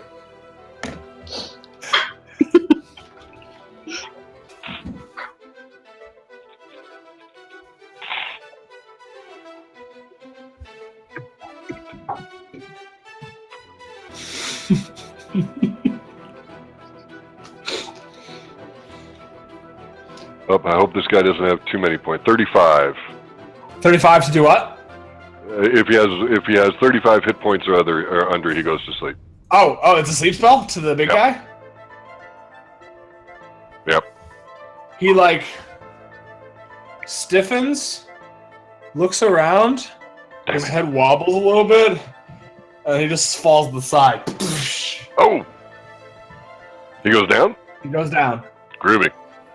That's not a concentration spell, is it? Nope. Shit, that's for the duration. Sleep. Anything sleep? Not really. So I'm gonna say this dude with the arrows in his back. That means that he's asleep. Alright. Actually, let's do that one. So he's gonna cast. I cast a sleep spell, and I look at the other hobgoblin and I go, ah! And I run away.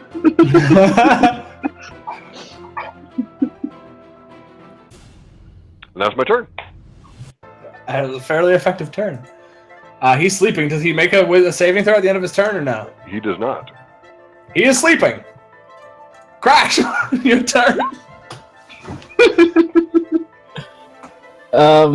So if he's asleep,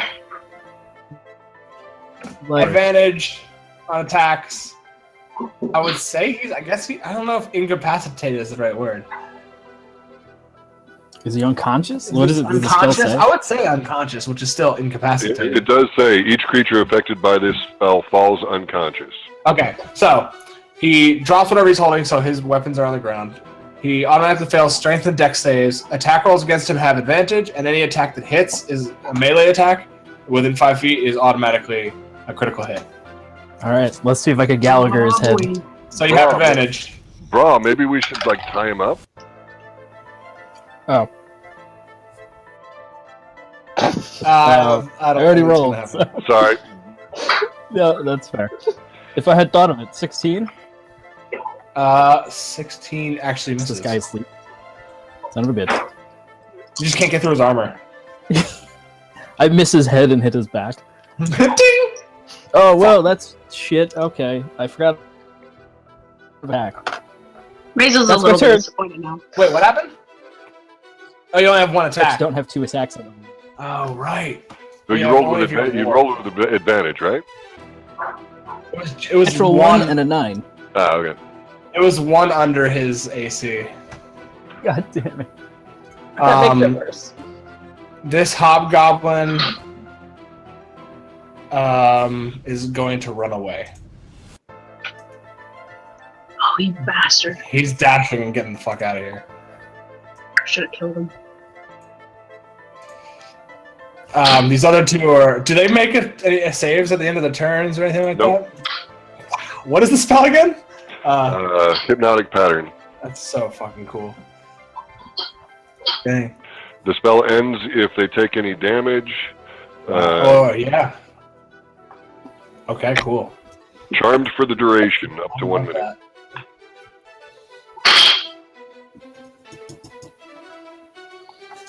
Okay, cool. The gunslinger's turn. He's gonna step out. He's just gonna keep working into Crash. That's the only one he can really see. Wait. No, he can't see you. He doesn't know you're there at all, Eddie. Actually, I forgot to put a wall here. So honestly, he was actually probably trapped in here. Okay. But he is going to. He's gonna go 30 feet this way. And as he's running, he's gonna take 2 pistol shots at you, Crash. Bring it.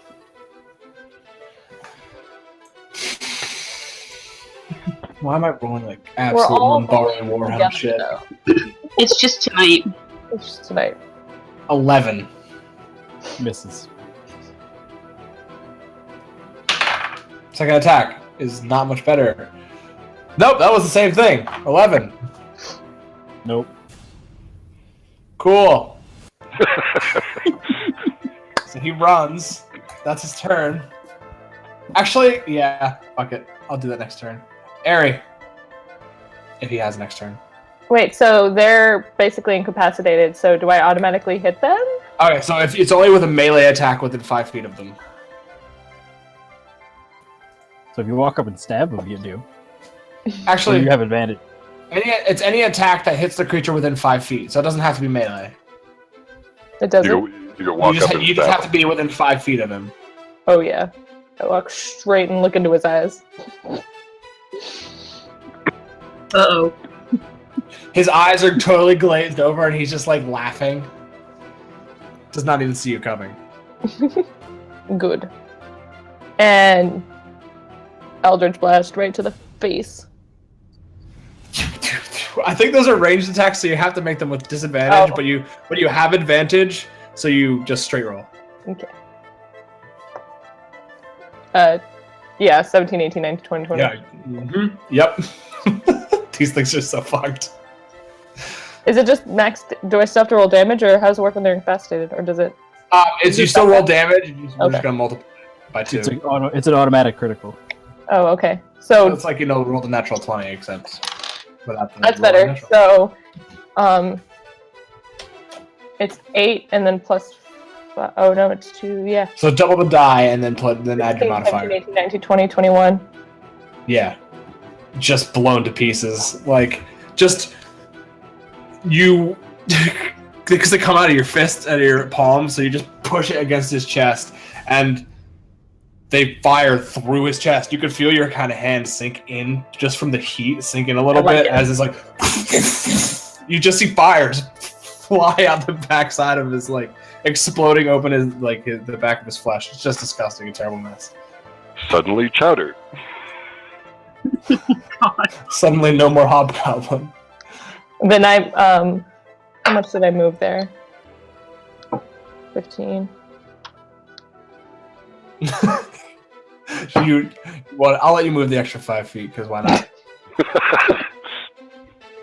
Because I just like the idea that you just like push your hand through this one dude and walk past him to the next guy who is not even remotely aware of you. still doesn't even know you're there. Resa, you have 2 attacks on the sleeping man, and both of them have advantage. And if you hit, they're automatically a crit. Okay. How far away is the gunslinger? 35 feet. So you can get up to him if you want to. I really don't want him to get away. That's totally fair. That's totally fair. Would I be able to run up to him and try to tackle him or grapple him? Yeah, totally. If you want to. That is what I want to do. I'm hearing a little bit of an echo. Yeah, I'm not sure what's coming from. Went away. Okay. Roll an athletics check. And I will also roll one. Wow. A 7 plus his athletics is 9. 24. Like, so he's running straight out of the house like this, turns and looks and gives you the perfect opportunity to hit him right here and just like shoulder tackle him into the ground. Like he's hit by a truck. Just like, because you just come around the side of the building without like any warning. And he's on the ground and in your grasp. Yep. You're kind of like on top of him, fighting him. That's your whole attack. That's your whole action. So you have a bonus action left. All right. You can bonus action spit again if you want to. I can do what now? Anything else? Yeah. I just want to say, where do you think you're going? That's terrifying. Eddie. Alright. I'm gonna move up here. And I'm gonna attempt to tie this dude up. Okay. I mean, I'm thinking that there's I'll just probably make you roll a dexterity check or something, just to see if you can tie it tightly. Yeah. Probably not. That's a 10. So there's like big bows like you're tying your shoes, you know, and yeah. Awesome. Yeah, you tie him up, but you're like, oh, I don't want him to be uncomfortable when he comes out. That's right. You know, I mean, you know, he's had a bad day. Yeah, he has. His entire like raiding party has been decimated within a couple of seconds. All right, that's my turn. Beautiful. It's his turn. He's sleeping. Crash, it's your turn. All right. I say, good job, Eddie. And then I kill him. No. That would be awesome and totally within character. It would, I know. I step out there. And then I cast Eldritch Blast. And I'll hit that guy first if I can. Okay. So I got 2. What is it? My spell mod? So 18 to hit. Yep, 18 hits. Sweet. You don't even have to roll damage. He's fucking dead. It was a 4. Yeah, he's dead. Just into his back, and you just see it hits him and just like sears his flesh, and he just like one of those things where he gets hit by the impact of it, lifts him off of his feet for a second, and then he hits the ground like face first and drags across it for a bit. And then the second force we'll go at the guy in front of Eri. The gunslinger. He's the only one not like restrained currently. 16 to hit. 16 does not hit. Shit. And then has anyone else gotten hurt yet, or is it still just me? I think it's still just you. Still just me. Living the dream. I literally only hit with that for those first 2 shots. I haven't hit at all. I've gotten hit a couple times. I didn't realize halfway through that I haven't been using the Hobgoblin's martial advantage thing, but I haven't. Oh wait, I haven't hit, so it doesn't matter. I will healing word myself again at 2nd level. Bam. And that's my turn. Well, he no longer exists. He's dead. Dead in the dirt. And there's only one hobgoblin left. The gunslinger. He's gonna take a swing from Resa as he runs and fires at her. Wait, I thought I tackled him. Oh, you did! I totally forgot about that! I should. That's why I need to remember to put icons on things. He is prone and being tackled. So let's go with this one. That's Resa being strong over him, I guess. Okay, cool. So he's gonna try to break out of the grapple then. Roll an athletics check. Ooh, 17 plus. Oh no. Come on, Oh man! yeah, sorry. Not Unfortunately, natural one. He just kind of gets his feet underneath you and kicks you off. Pushes you away enough to scramble up, and then you use half of his movement to keep running away. Oh my god. Yeah, that's 15.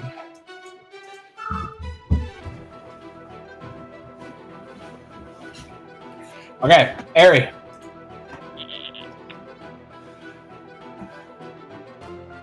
I can't hear Anna if she is I talking. think you're muted.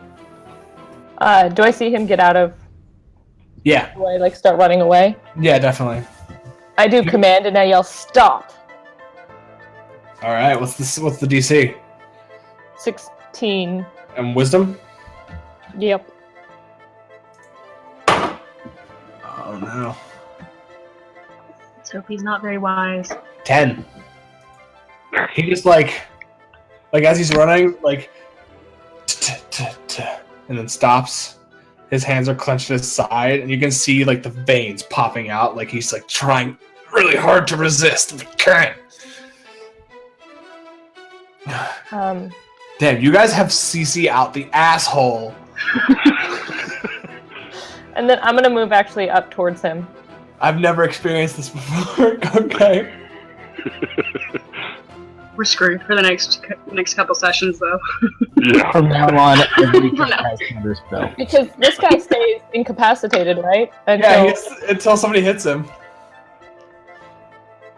Alright, cool. Resa. I'm so mad at this guy. Okay, yeah, I wanna scramble up to this guy. Get up. Yeah. That's half my movement? Yeah. Where would I be at, right? Oh no, you don't have to get up. He had to get up because you tackled him to the ground. You have full Okay. movement, so you can get wherever you want, close to him. If you want to get right in front of him, you can. Like here. Yup. Okay. If you want to attack, you can. He's looking still pretty fine. Like he barely got. Yeah, hit. he hasn't had any. Can I try to knock him out with my sword? You'd have to bring him to 0 hit points, and then I would just say that you do a non-lethal attack, like hit. So, but yeah, No, Resa's pissed. She's just gonna take a nice swing at him. All right, go ahead. 2 attacks with advantage.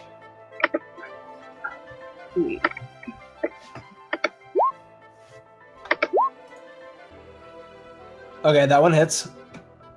Just barely with 17. So 9 slashing. Wait, is he? No, it's stop. So no. Okay, I thought it was a whole person for a second. I was like, oh shit. And then go ahead and roll a second time if you would like to. Yes, sir. No, you can because you get advantage, so you can roll. Oh yeah. Yeah. Yeah, that hits. Nice. If you want to crit fish, go ahead and roll it again. Why not? So it just hits a bunch. She's pissed, man. Don't make her mad. So another 9 points of damage. He's taking these like hits, and he seems pretty hardy. Like he still is looking pretty okay. Although in the current circumstances, that probably won't last very long. Eddie.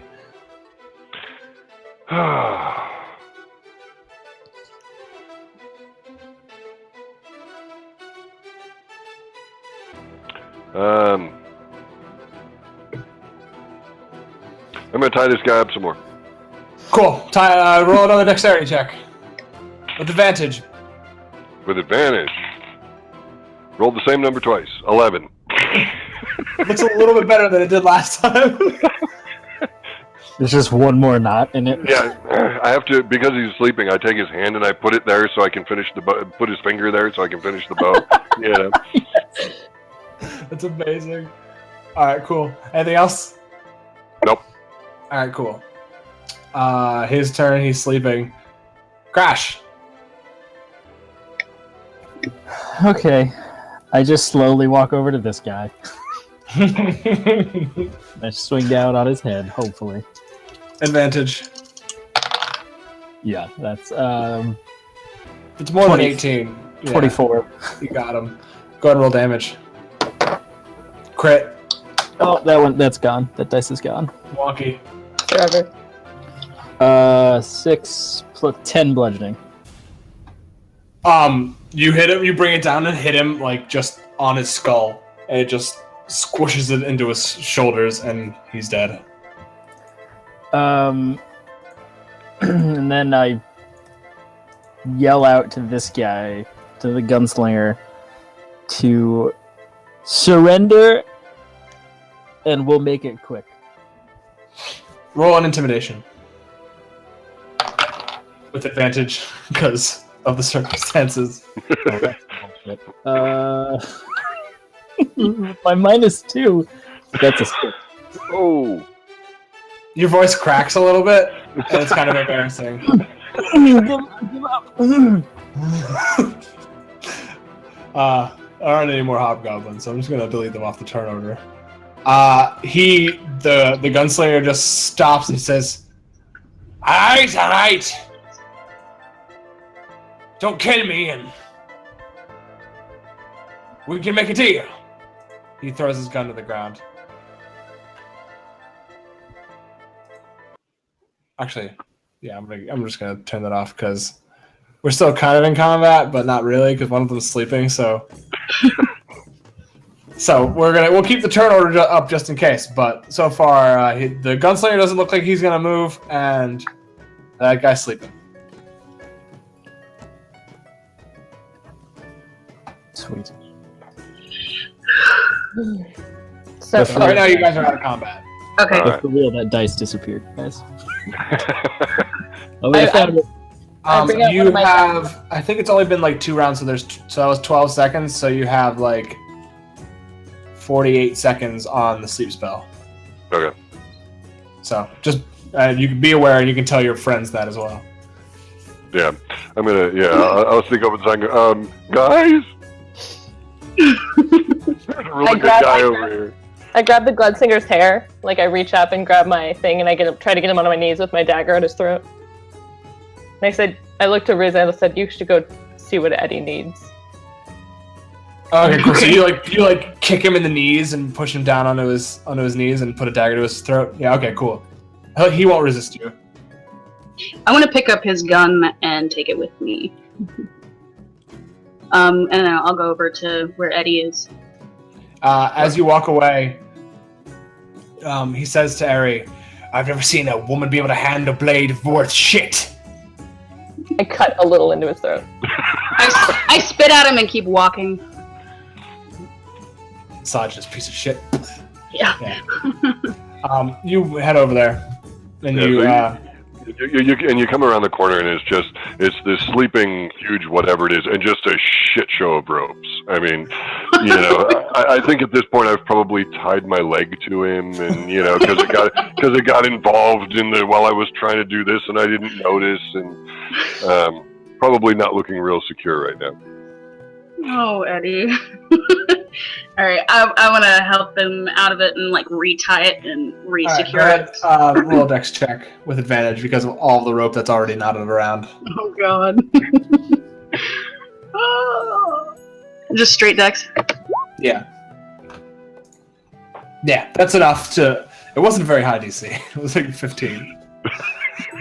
Cool. That's You tie it up, and tied up tight, and you make sure to use Eddie's existing knots already, just so that to make it feel better. And so yeah, he's tied up on the ground, and then he stirs. Oh, yawns. And Morning, then CP. seems to realize, and then you say that, he looks up at you and just growls in your face. He's I've pulling looked at the over to bonds. Crash. I've still got the knife at my throat. I'm just looking over to Crash, going, nudging him over. I start to walk over towards Eri, but then I look over at this roaring hobgoblin guy, and then I look over at this guy. But then I go towards Eri. Can I attempt to drag this hobgoblin towards the rest of the party? Yeah, you can totally do that. Just by the scruff of his armor, you just grab him and start pulling him through the dirt. And he's just growling and screaming and howling the entire time. And when you pull him up and kind of throw him in front of you where the gunslinger is, the gunslinger says, "Shut up, you fool! You know when you're caught." Or know when you're caught. I've got him by the throat, and I look over to Crash. Do we need him? What are you doing working with hobgoblins? And you see, looking at him, the most broke-ass face you ever saw. Nose that's, basically facing that way because it's been broken one too many times and never healed. Black teeth. The gums are slightly bleeding. This is probably the most wretched human being you've ever seen. And he says, well, when you're surviving underneath a bullshit floating city, there's not much left for us down here. Sure, you gotta do what you gotta do. Is he bearing any, identifying marks, like a crest or any, is he a part of the organization or anything? No, he just looks like some... hillbilly? Yeah, just some hillbilly. Okay. After he said that, I looked at it and said, "Are you the reason packages haven't been going through here?" Aye. We take what we please. If you're strong enough to take what you have, then you might as well.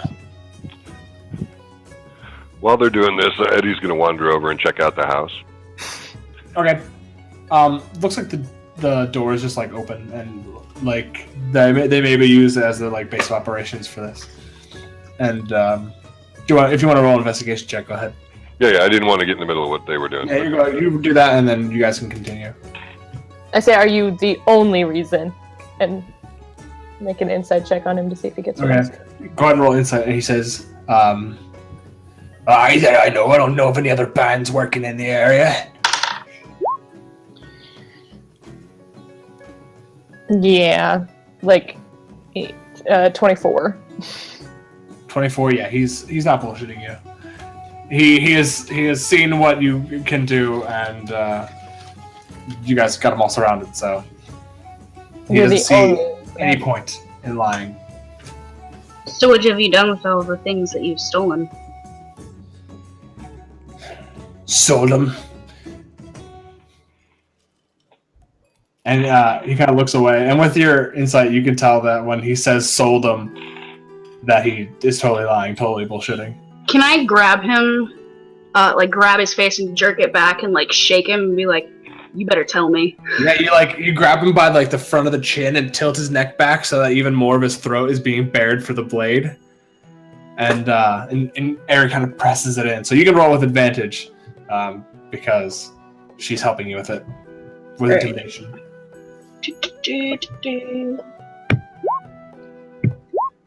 Yeah. When you rip up his face and you make him look dead near eyes, and you're kind of grinning, still covered in gore, and just covered in this badass chick covered in scars.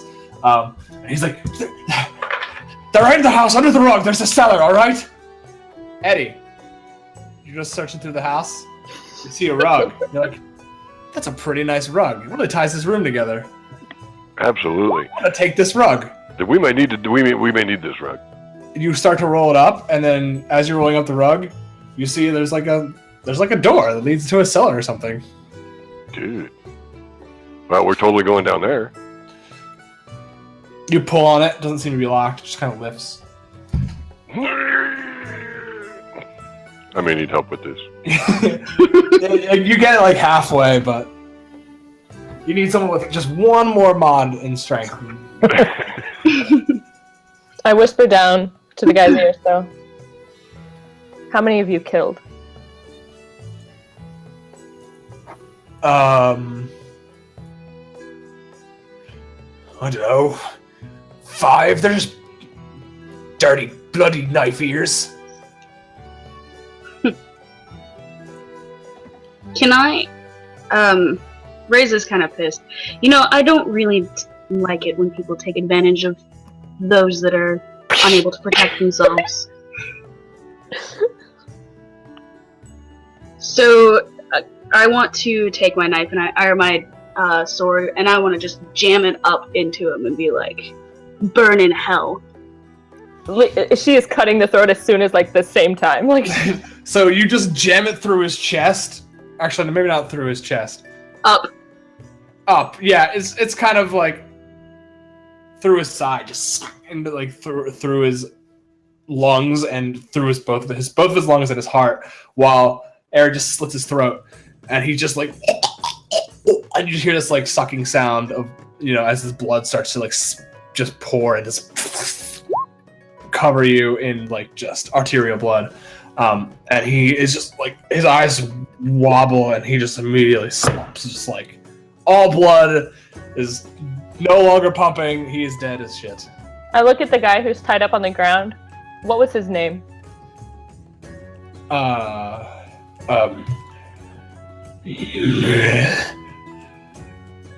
Davian or something, I don't know. If you're gonna kill me now. I just palm his face. I just palm the hobgoblin's face, and I'll just blast him. Where once was a head is on the ash. Yes. Was the hobgoblin lying, or is it too late to know? His name was David. You were like starting to read his face, but then as he was talking, he was like, "I'll kill you all."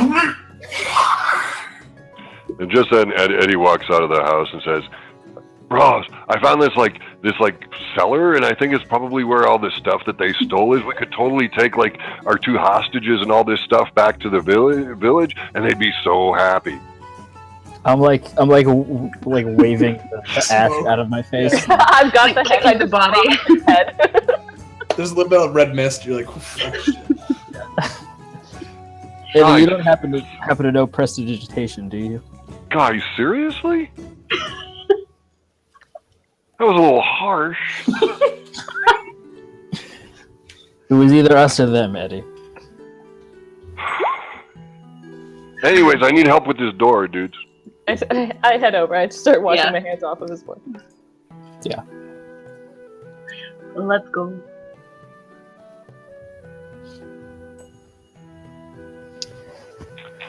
Reza leans over to Crash and is like, "So, I like what you did back there."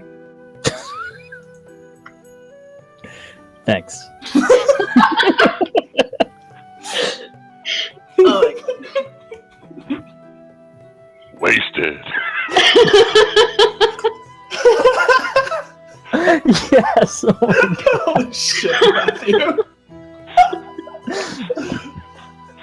Wow. Awkward turtle. Let's go I see do what... like the perfect one eyebrow up as watching this while I walk past. She kind of shoots Don't you as she walks past you, Crash. Don't judge me, person. I was gonna say baby, but Don't put baby in a corner. You wouldn't know better. Do you guys follow Eddie to the house? Yeah. Yeah. You guys climb down the cellar to a small ladder. It's like a 6-foot drop, and inside of the cellar looks like a bunch of those like ruined sacks of grain that are all rotted and disgusting, and then kind of not like neatly stacked to one corner are a bunch of boxes. Well, like a wagon load of boxes, like a couple wagon load of boxes. Oh, shit. like normally when they send things to Tether, it's a smaller package, but when they like receive stuff, it's like metal and a bunch of like. So this is a couple of caravans worth of stuff. Yeah. Okay. It like and it's all neatly stacked too. Like they were certain to make sure not to scuff any of the goods that they could sell and use. Is there anything very obviously that's valuable? That's just like nothing other than just like really highly reinforced metal and like the metal that comes from Tether is really easy to manipulate magically. But other than that, nothing in particular. Eddie actually found 300 gold pieces with his investigation check. Just scattered throughout the house, like just looks like they left their belongings just in here when they heard you coming, and you just like scavenge through like packs and shit, and you find 300 gold pieces. And other than that, dudes, look at this rug. That's a nice rug. That's this rug is totally. Tell me this rug would not make an awesome jacket. Like, do you want to make it an awesome jacket? Perfect. I love it. I don't know how you're gonna do it. All right. Is it kind of just like basic supplies? Yeah, can we crack one of these open? One of the boxes open? cracking it open, it mostly seems like a lot of it's like construction. There's a lot of stone and metal. Some of it is like. Are there any random little vials that I can just Yeah, kind there are of a bunch of them actually. empty? Yeah, there's actually. It looks like there was like part of the order was empty vials for like whatever magic concoctions that they're brewing there. I take 4. Okay, 4 have been taken. And just like move them around so it looks like they're worth. Yeah.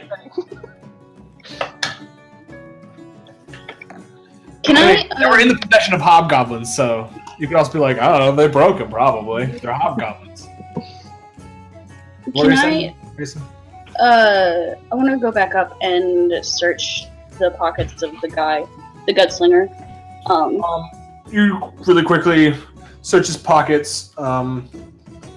You actually looking at the gun. It's specifically because he has 2. He has a pistol that's just like normal like iron, and then he has this musket that's made out of wood. And wood and metal, and on both of them, stamped on the stock of the rifle and on the handguard of the pistol, is a symbol of like a structure being like held by tethers, like imprinted into the gun itself. Does it seem like a militia mark, or is it just seems like more like a made guy? Like maybe the guns were part of the shipment. Gotcha. And that the human like picked it out. Okay.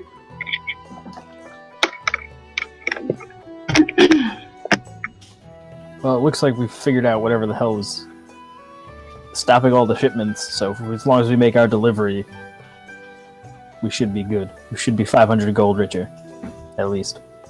We should be a little bit more richer returning their stuff to them. You know, brah, we got a really nice house here, and like another day's travel until you get to Tether. So I could use a nap, and It's not a bad idea. yeah, maybe we should. Maybe I know we could spend the night here. You know, wouldn't mind it. Maybe clean up a little bit. okay, sweet. So you guys spend the day here, resting, pulling the bodies off the road, making sure there aren't anybody else left in the woods, which there aren't. Seems like it's just a small, probably breakaway pack of hobgoblins. You guys set up normal watch. I'm not gonna have you roll, but as you guys all start to go to sleep,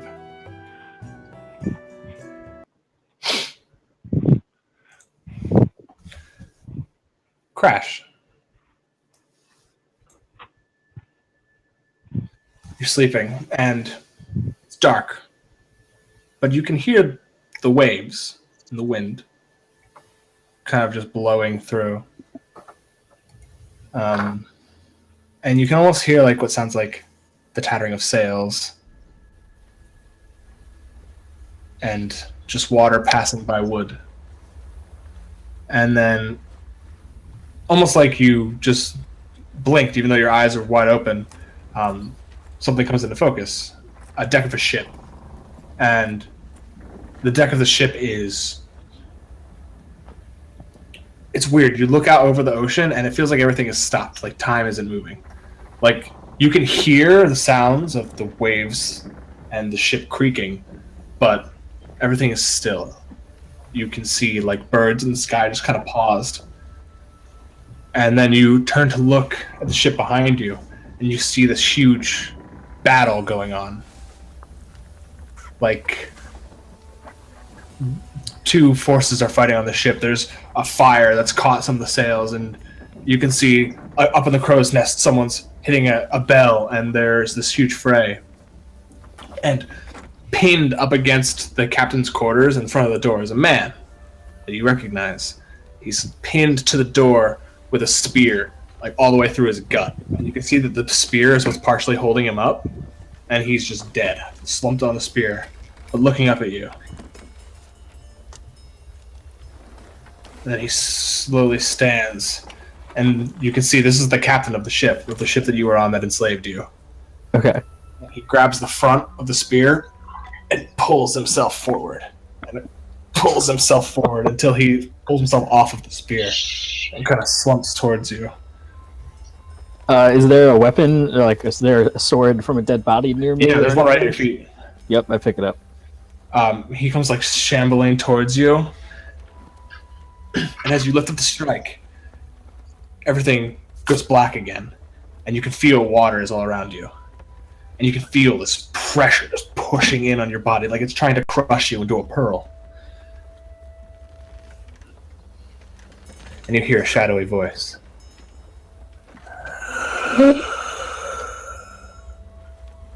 The bellows call.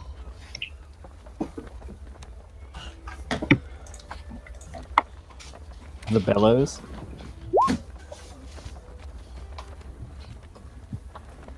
Mystic powers undefined. Shatter power.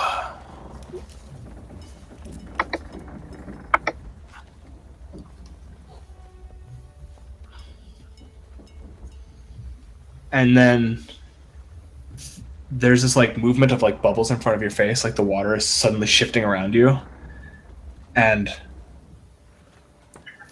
out of the darkness, this slit of an eye opens, and you see one giant purple eye, and that's it. It's just purple. No pupil or anything. And you're looking right into it, and then you're awake and it's morning. And you're just staring up at the tent, just like feeling like, I don't know if you traveled to another world or if it was a dream or what the fuck just happened. Great. I say, Eddie, you better have breakfast ready. It's coming, bro.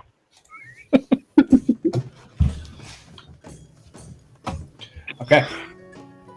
Fuck yeah. That was dope, Chris. Thank you. Nightmare buddy. Nightmare buddy. I was like, I can't have two nightmares on the same night. I'll do it the next night. We've Okay. spent 4 nights together, so we like know when we wake up, and you're just like, yep. Mm-hmm. Oh, you got the one with the fire? Cool. I got the one with the water. So you guys all collect your stuff and you move out. Making a note on the map of where the supplies are so you can tell the people of Tarwen so that they can retrieve them. I still 3 more vials. So there are now 7 vials missing. A little harder to conceal. But again, hobgoblins. They might have been just like throwing them at each other, you don't know. I mess up a few other things around it. Can I grab some You extra? tip over a box of springs. What were you saying, Resa? Is there any extra rope laying about? Yeah, definitely. It's like 20 feet of rope. Okay, yeah, I wanna grab that. It's pretty frayed, but it'll do. Yeah. It won't bust on you or anything. Yeah. Okay. Eddie's as we're walking. Eddie's telling comes up and he is. I'll sidle up beside Crash, and say, "Dude, I had the weirdest dream last night. I was like, I was like naked in a room full of people, and they all spoke a different language, and everybody wanted to touch me. Turns out I was a dog."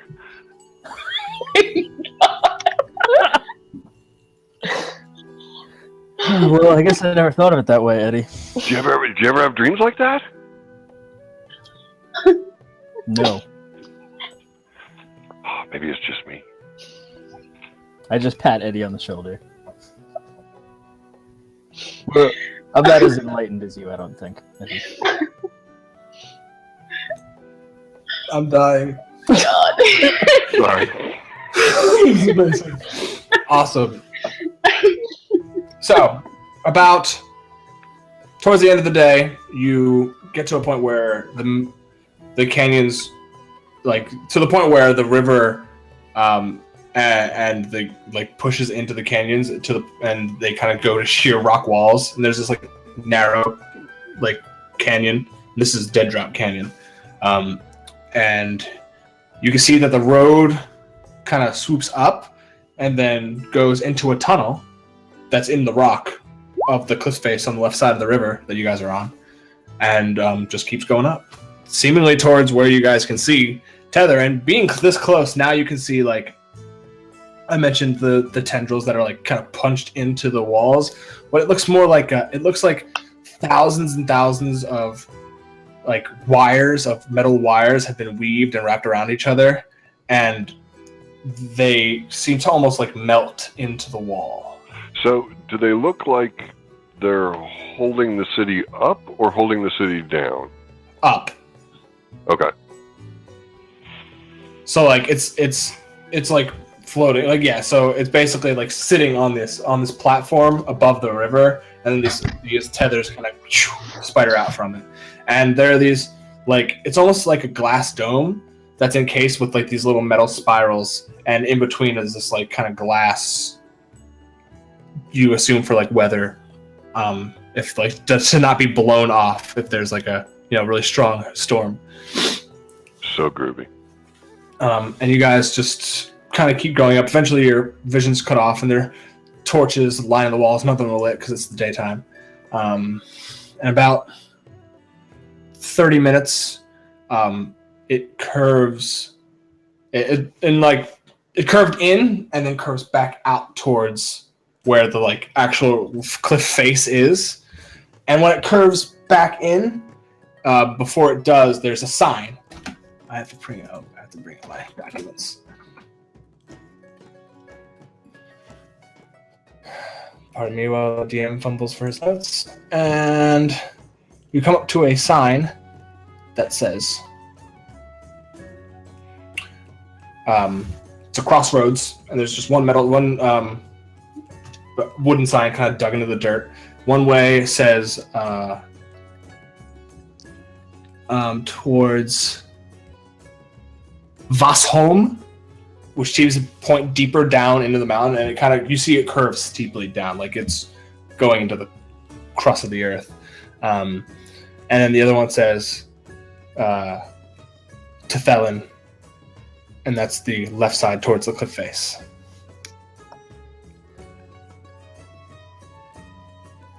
Down is easy. Let's go that way.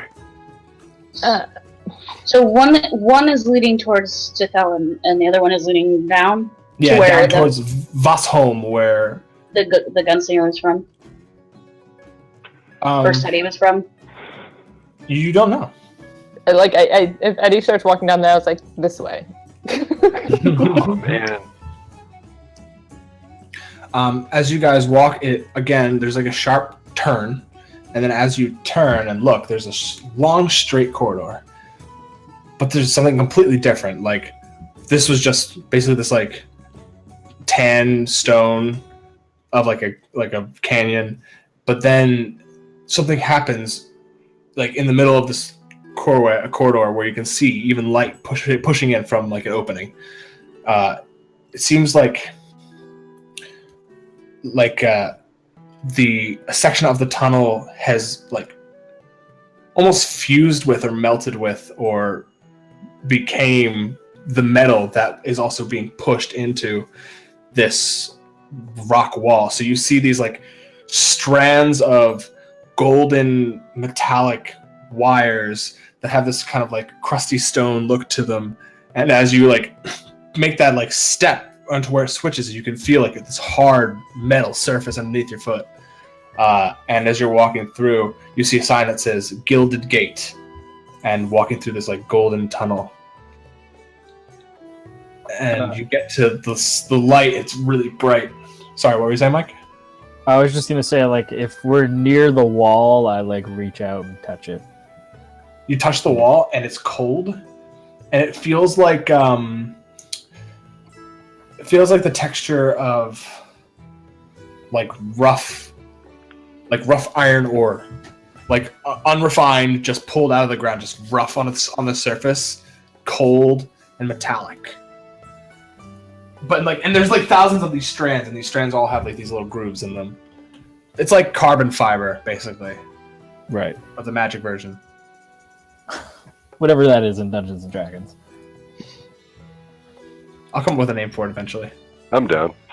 I use my shield as like a hat and like block this bright light we're walking towards. Yeah. So you walk towards the bright light, and it takes a second to adjust, but you blink, and from what this like strange corridor, you enter into what looks like a relatively normal courtyard. This wiry tunnel leads to this street of narrow cobblestone, where there's a section of grass along either side. And as you kind of follow the street forward, you come to a big town, like not town square, but just a big courtyard, big circular portion of the cobblestone. There are two statues in the very center, just frozen in time, made entirely out of steel. A tall-looking male human, very kind-looking, with glasses on his nose, kind of a short haircut, and looks like he's taking notes or something. And next to him is a dwarvish woman who looks very jovial, and she looks like she's has tools in her hands, and like she's working on something. And there are these two like happy-looking statues in the middle of the courtyard. And there's people all over the place. There are jugglers. There are people hawking their wares. You see a couple of different people in robes who are manipulating metal, seemingly with magic, and they're like floating discs and chucking them towards this target that's like tink tink tink, and kind of just putting on a show for a bunch of people who like all clap and cheer for these technomancers, which is the word that you heard before. And you see a human man, also in robes, like these kind of brown tattered robes, and he is calling out about come, the fixing festival will start soon, and we must remember to always take care of our neighbors and fix what we can in our community.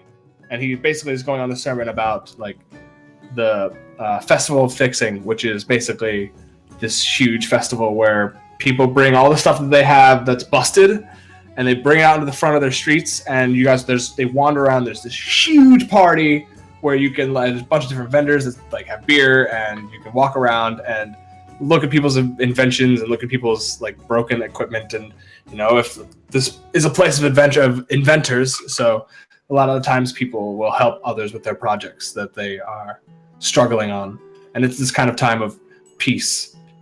Oh God, they're helpful. If I turn around and look back, towards where we came, is it like a portal? Like, did we walk through that light into this courtyard, or yes, you go did. across, like... And then you Okay. just so basically like that tendril that you look at the tunnel and you can kind of look past and you see it's one of the tendrils that goes jamming into the wall. And because halfway through it stopped being that like golden color and went just to straight up steel. So there's this like portion of it where the stone and the metal have mixed, and then once you pass that, you're just like in a metal tube, basically. Right, I guess was it physical all the way through, or was there a portal spell? It was physical all the way through. Okay, yeah, okay, now I got it. You're not passing into another world or anything. Right. No, it's like a teleport, like to the end of the Oh, I see what you're saying. Yeah. No. I was thinking like we were electricity that passed through this like cable. Oh, It's like, no, I kind this of is wish that crazy. was what it was. No. But that does give me ideas for other things. Did I just realize? You could have that one. Oh, I meant to switch you over to this. I mean, it doesn't really look like this because I picture these huge, just like tunnel, like massive, wiry, wrapped things. But you get the gist. Yeah, and so I guess I guess what I should say is welcome to Tether. And I think that's probably where we can stop for tonight. All right. And then Mike just fucking leaves. Oh, okay, there he is. Am I back? Yeah, you're back. You blinked out. Okay, well, for Roll just a 20 second. Frozen is dead, and I don't see whatever we're supposed to be looking at, but I'm sure it's awesome. It's a floating island with one like a couple of chains on it. It's cool. I'll see it on Twitch. Yeah, whatever. But yeah, that was really fun. Good job, you guys. That was fun. Thanks. Yeah, anytime. I fucking love all of your characters. You did the thing, I did do the thing. and it was You did the thing. So, thanks for watching, everybody in chat. My name is Chris Wharton. If you want to support us in any way, you can follow us on Twitter. I'm at IRChris, IARECHRIS. You can follow us at DungeonCrawl22 on Twitter. You can follow Snicket at Persnickities on Twitter. Anybody else want to hawk there or anything? You probably don't want to follow me. Yeah. You can follow me at MD Film Blog. Follow him. Follow him. I have podcasts. Listen to them. He does. He does. Many podcasts. And also, if you were interested in supporting the show in a more like, I don't know how to say this. This always feels so weird. We have a Ko-fi page where you can donate money if you want to us to help us, buy art and tokens and maps and basically make it easier for us to keep putting out free content for you guys to enjoy because we love doing this. So, thank you all for watching us play D&D, and we will see you next time. Good night.